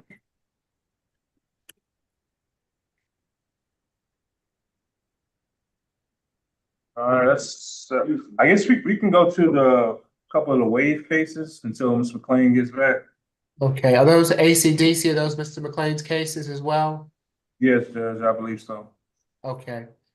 So we're waiting on Milton, we're waiting on Mr. McLean who's in a breakout. So which cases are the waivers on? Position 6, 12, and 13. Okay. And which ones of those are yours, Mr. Ty? Well, I have 2 cases that are waived. Dove and Lim. Again, I don't have the calendar, so I don't know the Position Okay. 6 and 12. Okay, Thank so let's start with Mr. Dove, David Wayne Dove, charged in case 25 CR 004131E with criminal trespass. Is there a history, Ms. Roberts? Good. I think my computer is just low. Could you tell me the position? Yes, position 6, Mr. Dove. Okay, turn it up. A total of 29 cycles. Last arrest July 4th of this year for criminal trespass. He has an open case, 24 PI 004905 for criminal damage to property. Open case, 25 PI 000891 for terroristic threats. Appears to be on probation for theft by shoplifting, 25 CR 003330G. The disposition was July 1st, 12 months probation. FTA in 2024, a theft by receiving stolen property conviction in 2017, a criminal trespass and battery conviction in 2017, and a disorderly conduct and simple battery conviction in 2015, and nothing further. Ms. Funk. Yes, Your Honor, July 11th, 2025, at the Home Depot located at 1032 Research Center Drive in South Fulton. The defendant was at the Home Depot after having been criminally trespassed from that location several times. He also had been previously shoplifting from that location, which he had also been criminally trespassed on. As you've heard, the defendant has 29 cycles. He also, kind of most importantly, he has a 2025 criminal trespass conviction with a stay away from Home Depot, that same location, under 25 CR 001358B. He was sentenced by Judge Law on March 27th, 2025. And then Your Honor sentenced him 20 days ago on July 1st of 2025 for theft by shoplifting and a stay away from all Home Depot locations as a part of his probation on that case under 25 CR 003330G. That was a theft by shoplifting from Home Depot, where Your Honor again sentenced him. He's currently on probation with a stay away from all Home Depot, unless within 20 days of your sentence went right back to Home Depot and was right back where he wasn't supposed to be. For that reason, the state is asking for a $500 surety bond, stay away from all Home Depot stores, and no alcohol, drugs, or weapons. And we would ask for a social worker. I'm not exactly sure what's going on here, why he keeps gravitating back toward this particular Home Depot, but I think maybe a social worker visit is warranted. Your Honor, Mr. Dove is 34 years old. According to the affidavit for arrest, he was arrested on July 11th. I believe he's been booked into the jail on the 19th, possibly from Grady. It says he was transported to Grady, but I mean, he's been in custody in Grady. I would ask for a signature bond through pretrial services on this charge. He has lived in Georgia all his life. I understand he has a lot of history, but it looks like he was arrested on July 11th. And Your Honor, as you're well aware of, Riverside does not apply where it is not an action by the state, which is keeping the defendant in custody and unable to appear at first appearance. The defendant was taken to Grady for medical attention.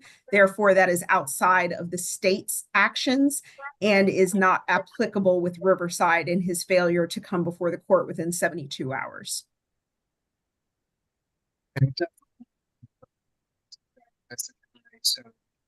So visit with him when he sees me back at the SAP calendar on August 5th.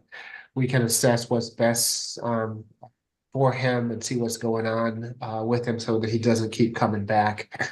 So at this time, it'll be a $500 good bond, the social worker visit to assess for BHET or housing or whatever he might need. Stay away, of course, from that Home Depot, and no drugs, alcohol, weapons while out on bond.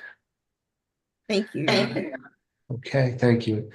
And let's see, let's go ahead and take the interpreter case if we are ready for that case.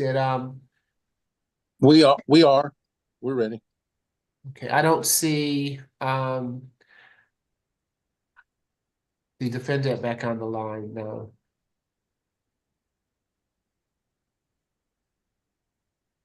He was at Alpharetta. Alpharetta. Can we pull them out of the breakout room? They're not in the breakout room, Judge. It looked like they logged off completely. Okay, well, will somebody call them and have them log back on? And while we do that, let's go to the next. Do we have anyone or any others for Mr. McLean in courtroom 2, or do you want to go to ACGC? You got position 23, Mr. Slayton, and I'll give Alfredo a call as well. Okay, thank you. Gary Slayton. Good afternoon, Mr. Slayton. You have been charged in case 25 CR 004140F with simple battery family violence and simple battery against a person who is 65 years or older or who is pregnant at the time of the offense. Is there a history? Yeah, 3 cycles. Last arrest was August of 2022 for driving while license suspended or revoked, possession and use of drug-related objects, and affixing materials that reduce or increase light transmission. Those were NOLO pleas, and nothing further to add. Ms. Falk? Yes, Your Honor. This happened from July 19th going into July 20th at 6410 Ashdale Drive, South Fulton. Defendant officers responded to Miss Nicole Fuller, who is the parent of the same child as the defendant. She stated that they were arguing and the defendant threw a box at her in the course of the argument. The defendant also slapped her across the right side of her face in front of their child, juvenile SZF. Law enforcement spoke with the juvenile child ZF, who told the officers that the defendant and the victim were arguing, and the defendant pushed Miss Fuller against a dresser and slapped her. The defendant was placed under arrest as a result of this. There was a 2023 felony terroristic threats and acts that was dismissed after the defendant completed pretrial diversion. We did have an opportunity to speak with Miss Fuller. Miss Fuller confirmed that the defendant shoved her and slapped her in the face. He also said the defendant has been violent with her in the past, but this is the first time police have been called, and that she has gotten all of her belongings out of the residence and does not plan to return. She stated she does not want contact with the defendant, but she is okay with a third-party transfer of children, and she did not wish to attend the Zoom today. We are asking for a $4,000 total surety bond, $1,000 on the simple battery family violence, $3,000 on the simple battery against a pregnant female. Miss Fuller was pregnant at the time of the offense. Family Violence Intervention Program, no further contact with Nicole Fuller and stay away from her home and work. We will say that the state's main concern here is that this happened while Miss Fuller was 17 weeks pregnant and happened in front of their juvenile child, ZF, who then told police what he observed. For that reason, we are asking for a surety bond. In addition to the fact that Miss Fuller indicated that there has been violence previously in this relationship. We would like to sound for Miss Fuller out of an abundance of caution, and we do ask, and that's all for the state.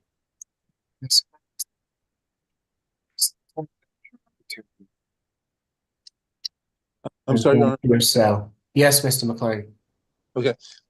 36 years old, Your Honor. Mr. Slayton is a high school graduate.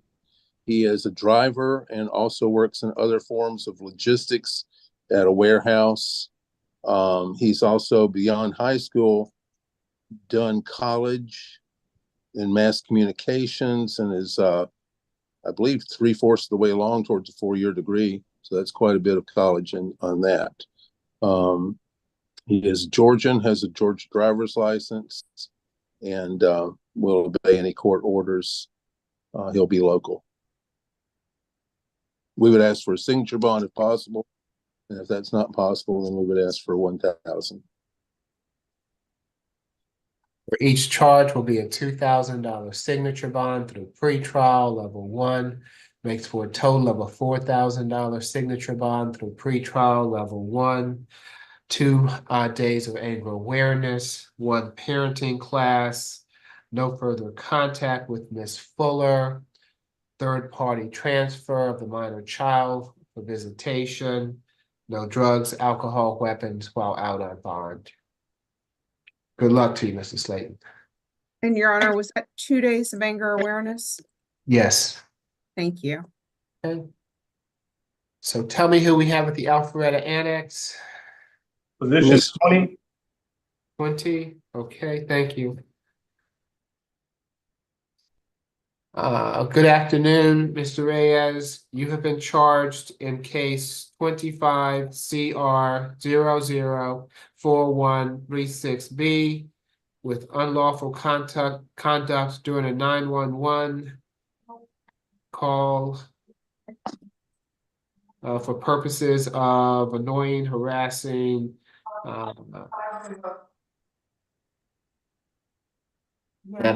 that's all I can read. Go ahead, Ms. Chansey. You're on mute there, Ms. Chansey. Sorry. Buenas tardes, señor Reyes. Usted ha sido acusado en el cargo 25 CR 004136B por conducta delictiva durante una llamada al 911 por molestar, irritar y hostigar. Is there a history, Ms. Roberts? ¿Hay antecedentes, señora Roberts? Yes, I only show 1 prior arrest from 2020 for terroristic threats. In that case, We're showing it was dismissed. dismissed. Yeah. Sí, hay un solo caso anterior del año 2020 por amenazas terroristas en este caso. Nothing further. Nada más. Thank you, Ms. Falk. Yes, Your Honor. Between June 5th and July 20th of 2025, the defendant texted 911 services a total of 44 times over the course of 2 months regarding the same issue. Sí, entre el 5 de junio y el 20 de julio del 2025, el acusado envió 44 mensajes en el periodo de 2 meses con respecto al mismo tema. The defendant's action tied up police resources as the dispatchers had to process his calls, attempt to call him back, and dispatch officers to look for him. El acusado, la acción de este acusado trabó las fuentes, obstaculizó la fuente policial para despachar llamadas y también se intentó llamarlo y fue cuando se envió a los oficiales a buscarlo. The defendant was also advised that the issue he keeps calling about is not specific to Roswell because the person does not work for Roswell, and that any further contact would be considered harassing and unlawful. Entonces, se le explicó al acusado que la cuestión de continuar llamando al número no dirige la llamada solo al área de Roswell, porque la persona no trabaja para Roswell y que si continuaba llamando se consideraría un acto hostigante e ilegal. Despite that warning, the defendant texted 911 an additional 12 times regarding the same issue on June 26th. Aparte del aviso que se le dio, el acusado llamó 12 veces más em, con respecto al mismo tema en el día 26 de junio. Defendant was identified through subscriber information and also self-identified when officers made contact with him. El acusado fue identificado a través de la información de suscriptores y también autoidentificado cuando los oficiales hicieron contacto con él. State's recommendation is SOB through pretrial services. We are asking for a social worker visit to assess for MHET, no alcohol, drugs, or weapons, and do not call 911 unless it is for an emergency. La recomendación de la Fiscalía es una fianza bajo firma a través de los servicios previos al juicio. Estamos pidiendo una trabajadora social para que lo visite para hacer una evaluación del caso por MHET en sus siglas en inglés. Queda prohibido el uso de drogas, alcohol o armas y que no queda prohibido llamar al 911 a no ser que sea por una emergencia. That's all for the state. Eso es todo de parte de la Fiscalía. Mr. McLean? No objection. No tengo objeción. And what's the issue? Why does he keep calling 911? ¿Cuál es el tema? ¿Por qué continúa llamando al 911? Porque el señor sargento segundo Roberto. No, that's not for him. That's No, for le Mr. preguntaron McLean. a su abogado, señor. Your Honor, when police report, although there is description of talking about him calling, I got the impression that maybe that was slipping into a discussion, a common way of talking about 911. I got the impression from reading the police report that maybe every single communication was a text, and the content is right there in the affidavit for arrest. Señoría, lo que yo tengo es la impresión de que quizás fue una casi discusión de una manera común de decir acerca de hablar, contactarse con el 911. También que después de leer el informe policial, parece ser que todas las comunicaciones fueron por medio de mensaje escrito. Did the state have that impression? Mr. McLean, if you don't have an objection, I can simply put in the chat to Judge Morrow and to yourself what the allegations, what the Sure. nature of the messages were. Thank you. That's fine. Sure. Thank you, Mr. McLean. Señor, puedo ponerlo en el chat cuáles son la naturaleza de estos cargos. Sí, claro. Okay, thank you. And Mr. McLean, he understands that he cannot keep texting in that regard. Does he Sí, understand that? Señor McLean, él entiende que él no puede continuar enviando mensajes de texto de ese tipo. Yes, Your Honor, he understands that that is not allowed. Sí, él Okay. entiende que no está permitido. As such, it will be a $2,000 signature bond through pretrial level 1. Como tal, entonces será una fianza bajo firma de $2,000 a través de los servicios previos al juicio en el nivel 1. Only text for or contact 911 for an actual emergency.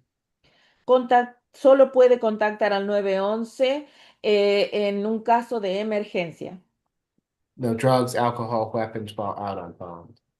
Y se prohíbe el uso de drogas, alcohol y armas mientras esté libre bajo fianza. Good luck to you, sir. Buena suerte, señor. Okay. Do we require Ms. Chancellor for any other cases this afternoon? No, Your Honor. All right. Thank you, Ms. Chancellor. We appreciate it. You're welcome, Your Honor. Have a good evening. You do the same. Thank you. Good afternoon, everybody. Position 17, Ms. McQuaid. Okay. Good afternoon, Ms. McQuaid. I'm Judge Eric Morrow. This is the State Court Expedited Accusation Calendar that we're conducting by video. You have a right to remain silent. Anything you say can be used against you. You have a right to have an attorney present at these proceedings. We're providing you with the assistance of a public defender this afternoon if you choose to utilize their service. Ms. McQuaid, you have been charged in case 25 CR 004145H with 2 counts of simple battery. Is there a history? 1 second, Judge.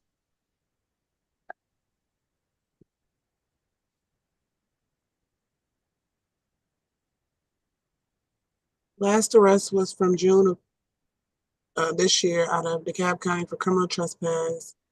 That is an open case. Also appears to have another open case out of Clayton County for criminal trespass and disorderly conduct.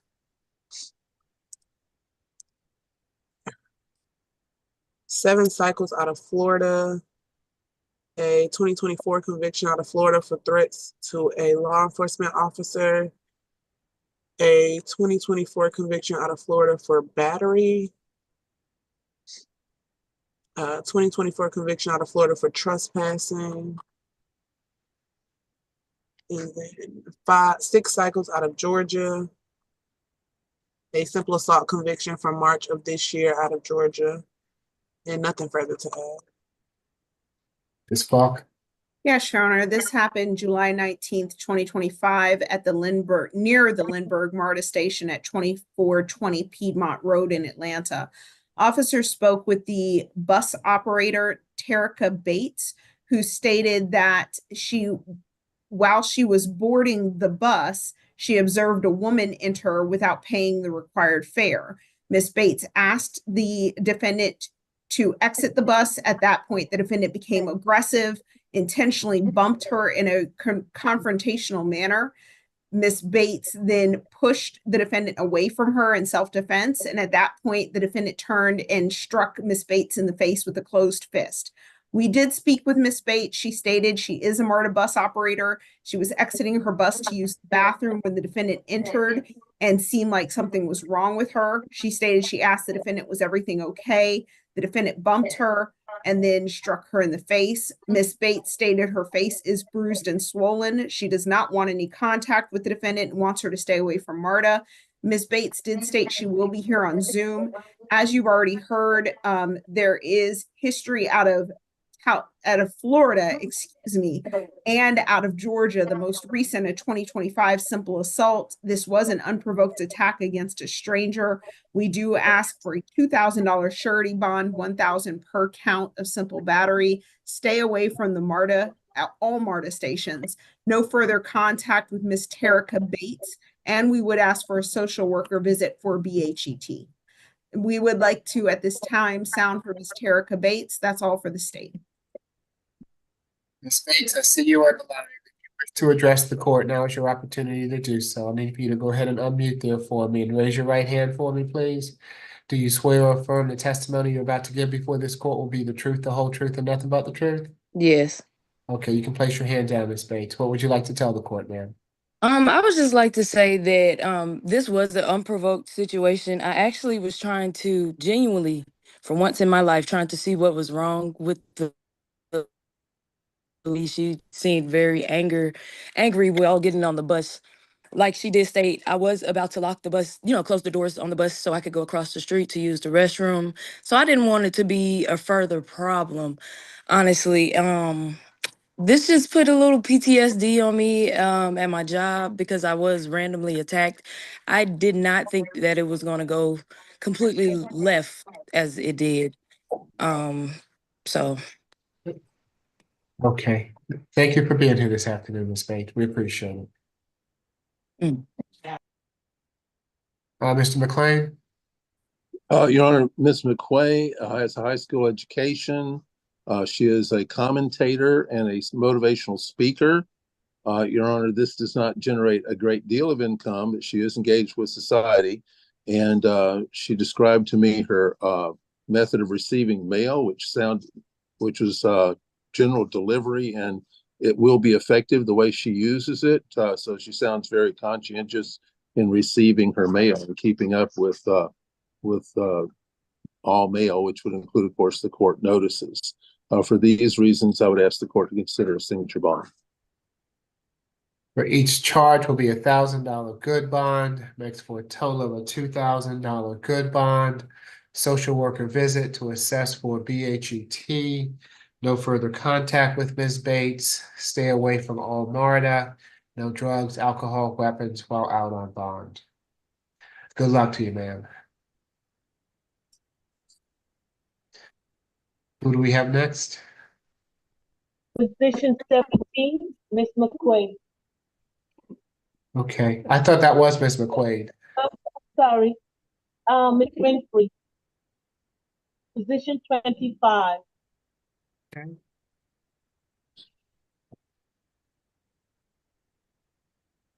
All right, position 25, Ms. Tiana Winfrey. Ms. Winfrey, you have been charged in case 25 CR 004141C with 2 counts of battery family violence and 1 count of simple battery family violence. Is there a history? 2 cycles. Last arrest was October of 2024 for marijuana possession less than an ounce. There's no disposition for that case. And then the first cycle was from 2023 with MARTA for criminal trespass, willful obstruction, and disorderly conduct. Also no disposition and nothing further. Ms. Falk? Yes, Your Honor. This incident happened July 19th, 2025 at 942 Hank Aaron Drive, Southeast in Atlanta. Ms. Marquisa Willis, stated that the defendant who lives with her and is her daughter caused a verbal argument about washing dishes with her brother, who is the Miss Willis's son. Miss Willis asked her children to stop arguing. The defendant denied washing the dishes and stated she was leaving to go out. The defendant walked to her room, continued to argue with Miss Willis, and then got into a fighting stance. Miss Willis used her arm to block the defendant from hitting her, but a physical altercation nonetheless ensued between the defendant and Miss Willis. Officers observed that Miss Willis had a laceration under her right eye, bruises on her chest, and a rip to the left side of her shirt. We did speak with Miss Willis. She stated that her daughter is a good child, but has a temper, has been in fights with people in the past, and does not care who it is. She stated this incident is the first time she experienced anything of that magnitude with her daughter. She is okay with the defendant having a bond, but does not want her to return to her home. She stated she's also okay with no further violent contact, but again reiterated she does not want her to come to the house and thinks her daughter needs anger management. For that reason, we are asking for a $2,500 total surety bond, $1,000 on each family violence battery, $500 on the family violence simple battery. No further violent contact with Marquisa Willis. Stay away from 942 Hank Aaron Drive, Southeast in Atlanta. No alcohol, drugs, and weapons. We'd ask for 3 days of anger management. That's all for the state. We would like to sound for Miss Marquisa Willis at this time. Hi, Judge. Yes, good afternoon. How you doing? To hear from you. If you'll raise your right hand for me, please, ma'am. Do you swear or affirm the testimony you're about to give before this court will be the truth, the whole truth, and nothing but the truth? I do. Okay, and get to a steady place for me that we're there. Okay. Can you Yes. see me? Okay. Yes, you're fine. What would you like to tell the court, ma'am? Yes, sir. Okay, yes, go ahead, ma'am. I just wanted to say, like I said before, that she's in school. She's enrolled in school, so she's pretty much she's a good child. She has a temper problem. She really does.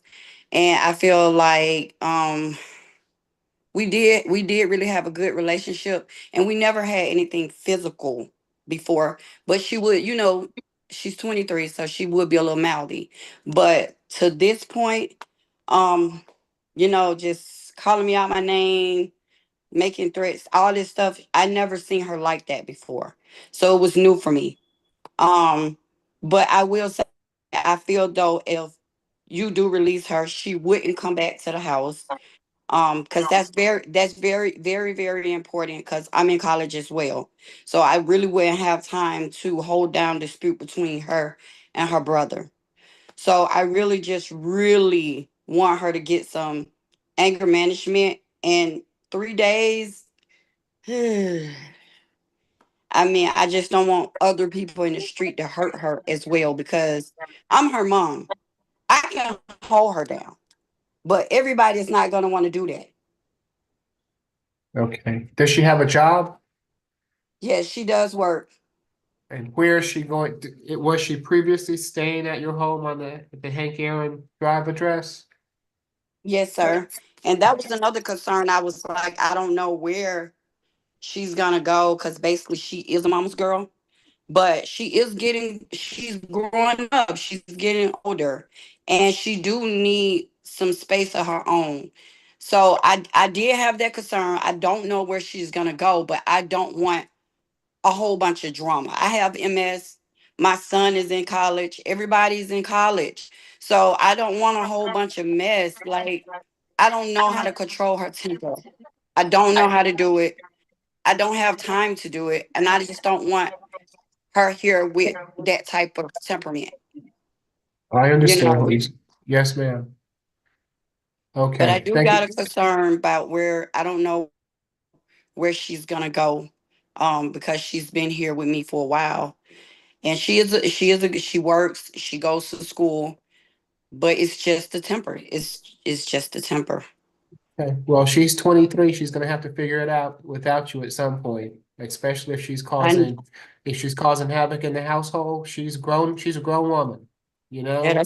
that's what she told me when I was Okay, holding her well, down. apparently she knows it as well. So, okay. Thank you for being here this afternoon, ma'am. Okay, thank you guys. Mr. McLean? Your Honor, as noted, she is 23, local, high school with some college, works 3 part-time jobs, trying to make full-time out of that as much as possible, even including Uber. She's very industrious. We would ask under these circumstances, the court grant her a signature bond. She's given me the name of the call. Hopefully that'll take care of the other. Okay.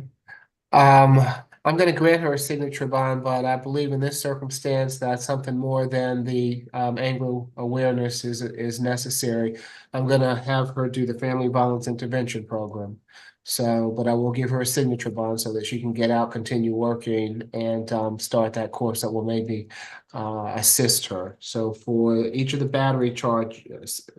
family violence battery charges will be a $2,000 signature bond through pretrial level 2. For the simple battery will be $1,000 signature bond through pretrial level 2. Makes for a total of a $5,000 signature bond through pretrial level 2.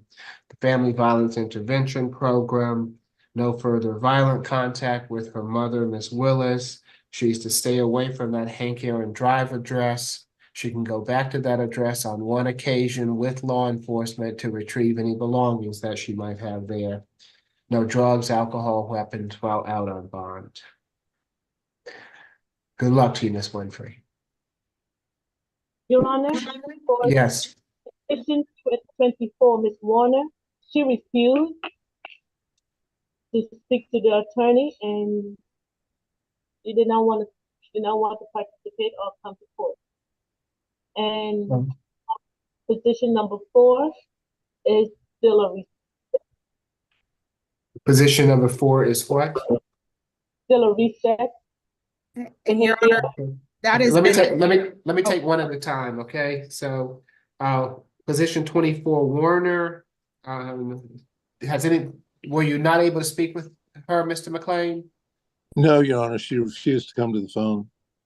Okay, so I will reset this until Wednesday, I guess. So 7/23. And I heard the same was true on Saturday. Oh, she's been here before? On Saturday, I understand the same thing happened. Well, maybe if we can see if we can get a social worker to visit with her or someone to talk with her, Mr. McLean, so that we can move this forward on Wednesday. Okay. And what about, what were you gonna say, Ms. Falk, about position 4, Ms. Browder? Yes, Your Honor, and I do apologize for interrupting. I'm a little concerned because Miss Warner was continued from Saturday. Position number, position 4 has been here for over a week on SEA. She has been here since last Monday and has been continued repeatedly because she won't speak with the attorneys, but nothing else has been happening. It just keeps getting continued and continued and continued. And I'm starting to really become concerned that she's not going to ever see anyone or speak to anybody. She can't stay in this limbo forever. Have you tried speaking with her? What's going on with them? Mr. McLean, I mean, who's trying to speak with her? Well, Your Honor, when we go to the door, she say, "Leave her alone and shut my door." Okay, so can we get a social worker maybe to try to speak with her, Mr. McLean? Can we get a waiver? We can see about that. I believe I recall Mr. Referring to this on Friday, was it? Well, yes, and Miss Atai on Saturday said she would attempt to either speak with her, have a social worker speak with her. So the state would like some update as to what has happened at this point. I'll talk to our social worker today about this. I believe I'd heard that being alphabetically a B. I knew that it was likely that was the person I remembered from Friday being spoken about. We'll see what we can do. Well, I need more than we'll see what we can do. She's been in there for a week. I need for you to do something. I need for you to have someone to speak with her, and let's get a solution to this by Wednesday. Okay, we can't just keep resetting her. Okay, and you've heard what we're Miss Atai. Were you here to try to speak with her previously? Your Honor, I did cover first appearance on Saturday. I did want to go see Miss Michelle Browder. I didn't know anything about Miss Warner, but I did want to see Miss Browder today, but I wasn't able to see her. I was in court this morning. Okay, so let's see if we can just get someone down there to see if we can get a waiver or just to a social worker or just to see her so that we can move both these cases forward on Wednesday. Okay? All right. So I won't be here on Wednesday, but Ms. Falk, if you'll make sure that the judge does know that we're attempting to make sure that she comes before us one way or another on Wednesday. Yes, Your Honor. Thank you. All right, so okay, yes, if that's all at ACDC, we'll see you next time. Thank you. Okay, let's see. I know that we do have the South Annex to do in a breakout room. Let's 7:23. Would you like to do the 2 waivers or South Annex first? Let's go ahead and do South Annex last. Let's see, position number 12, Melinda Lim. Is that a waiver? Yes, Yes, Your Honor. Yes, Your Honor. Okay, let's do that one first. 25 CR 004123B, charged with simple battery family violence, 2 counts. Is there a history, Ms. Roberts? What's the name, Judge? Position 12, Lim, Lim. 1 cycle from 2019 for criminal damage to property, and that case was dismissed. Nothing further. Okay, thank you, Ms. Falk. Yes, Your Honor. This happened July 19th at 517 Main Street Northeast in Atlanta, which is the Havana on Main. Kayla Perez stated that the defendant, who she separated from, came over to discuss next steps in their separation process. The defendant saw a woman's name on her phone, became upset. Ms. Perez asked the defendant to leave her home. The defendant grabbed her wrist, snatched Ms. Perez's phone from her, and grabbed a firearm during the argument. The defendant then went into the kitchen and placed the gun against her own head. Ms. Perez was able to retrieve the firearm and went into the bathroom to hide it. We did have an opportunity to speak with Ms. Perez. She stated that they are married, but in the process of separating, they do not live together. The incident location is her residence. The defendant does not live there. She stated that the defendant snatched her phone and took her gun off the dresser and went into the bathroom, and that there have been several calls in the past to Clayton County where the defendant for MH issues stated that the defendant also took her work laptop, iPad, keys, and wallet. She was able to recover her keys and wallet, but the laptop and iPad are still missing. She wants no contact and a stay away, as well as a stay away from her job at 295 Piedmont Road Northeast. Ms. Perez did state she will be here on Zoom, but I do see her under Kayla's iPhone. We are asking for an SOB through pretrial services level 2, MHET, no further contact, and stay away from Miss Kayla Perez, as well as the Ivana at Maine, which is her home residence, and 295 Piedmont Road, which is her work address. MHET, as I stated before, no alcohol, drugs, or weapons. At this time, we would like to sound for Kayla Perez, and that's all for the state. Ms. Perez, if you would like to address the court now, opportunity, I'll need for you to come on camera, unmute yourself, and I'll need to swear you in. You choose to address the court this afternoon.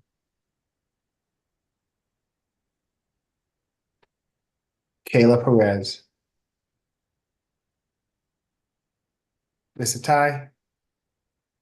Yes, Your Honor. Miss Lim is, she is 29 years old. From what I read in the warrant, I didn't read any of that. I saw that that she is accused of taking the phone, but the gun, I think, belonged to Miss Perez. But I'm not sure, Your Honor, but she does deny the allegations as stated in the warrant. She has served as a police officer with the Atlanta Police Department since 2017. She has one prior arrest. That case was dismissed. She's lived in Georgia all her life. Of course, she graduated high school and is gainfully employed. They don't live together, so I would not object to the signature bond. I would object to the MHET. No objection to no further contact and stay away. And due to her employment, I would ask for her to be able to continue to carry a firearm as necessary for her job. And Your Honor, given the behavior that was described by the victim, we would strongly object to her being allowed to carry a firearm for her job until there is an MHET. Why isn't she with us this afternoon, Mr. Ty? Your Honor, she did waive her appearance. Is there a reason for that, though? I mean, was she ill? Is there? No, she wasn't ill, Your Honor. I think maybe due to her employment and not wanting to be in the courtroom. Okay. All right. For each charge will be a $2,000 signature bond through pretrial level 2. At this point in time, a social worker visit to assess for BHET. Until we get that assessment, I don't want her carrying any firearms. I am willing to modify this down the road if there's not an issue. No further contact with Ms. Perez. Stay away from her home address and work address. I don't know if she will require one, Mr. Todd, but if she needs a one-time escort, I'm happy to order a one-time escort. Is that not needed? I don't think so. I think they have been separated. Correct, Okay. Your Honor. This is the home Miss Perez went and removed herself from the marital home and lives at this separate address. Oh, okay. All right. No drugs, alcohol, weapons fall out on bond. Okay, the next one in line, I believe, is position 13, Richard Lubens, charged in case 25 CR 004128E with criminal trespass and damage to property. Is there a history, Ms. Roberts? 12 cycles. Last arrest was April of 2025. with Emory University Police Department for simple battery. That is an open case, 25 CR 001911E. 2 FTAs, both in 2024, and willful obstruction of a law enforcement officer conviction in 2024. And nothing further. Thank you. Ms. Farr? Yes, Your Honor. This incident took place on July 9th, 2025 at the Peach Cobbler Factory at 171 Auburn Avenue Northeast in Atlanta. Officers made contact with the business owner, Dorian Allen Egbe, who stated the front glass window of their entrance door had been broken. Video footage revealed that the defendant arrived at the business and was observed breaking the front entrance glass by kicking it. An employee at that location actually recognized the defendant as someone she knew from her previous employment at Powell's Lounge and provided the law enforcement officers with the defendant's name. On July 16th, Mr. Voigt appeared in person and positively identified the defendant as the person who broke the window of the business. And that was the person who worked with him previously. The defendant has 2 FTAs, one from 2023, one from 2024, and a conviction for willful obstruction, as well as an open case, as you heard pretrial state. The bond was currently set at $5,000 surety. We are agreeable to a reduction of that bond to a $1,000 surety bond. Stay away from the Peach Cobbler Factory at 171 Auburn Avenue Northeast in Atlanta. No alcohol, drugs, or weapons. That's all for the state.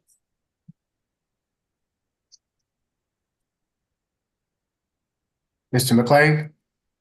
Your Honor, I have been able to reach his supervisor at Powell's Lounge. He's in the observation unit and couldn't make it today. We would ask the court to consider a signature bond with appropriate conditions. He's a high school graduate, age 36, appears to be fine, says he'll take whatever medical regimen is required. He has worked as a houseman at the lounge for the last half a year, apparently, and that is a person who opens up the electronics going, sort of thing. Before that, he's given music lessons, Your Honor, teaches brass instruments, which we had in there. Thank you, Your Honor. We'd ask the court to consider a signature bond if that is possible. And Your Honor, I will let the court know on the previous open case of simple battery against a law enforcement officer. Judge Law issued a $1,000 good bond on April 11th, 2025. Okay. It will be $1,000 good bond. Stay away from the Peach Cobbler Factory. No drugs, alcohol, weapons while out on bond. Okay. I believe the last in line is with Mr. Marshall. Is that right? Yes. Okay. Mr. Woodson, do you have business with the court this afternoon? That's the person I reached. He is the supervisor of Mr. Luban. Okay. And Your Honor, may the state make the request that Mr. Luban's other case be placed on the SAP calendar if he does not make bond on this case? Okay. And Ms. Bridgewater, can we get Yes, Ms. what is that Bridgewater? case number? No, I didn't get it. The What- case number is 25 CR 001911E. Got it. We'll place it on there with it. I appreciate it. Thank you. No problem. Mhm. Okay. And Mr. Woodson, I appreciate. Go ahead, Mr. McLean. Do you need to address him? I'll just call Mr. Woodson back and let him understand our procedure and what to do. All right. Thank you for being here, Mr. Woodson. No problem, sir. Okay. You're free to go. Okay. So, Mr. McLean, it appears that only court personnel are on the line at the present time. Can we just go off the YouTube? Would that suffice at this point? That would suffice, yes.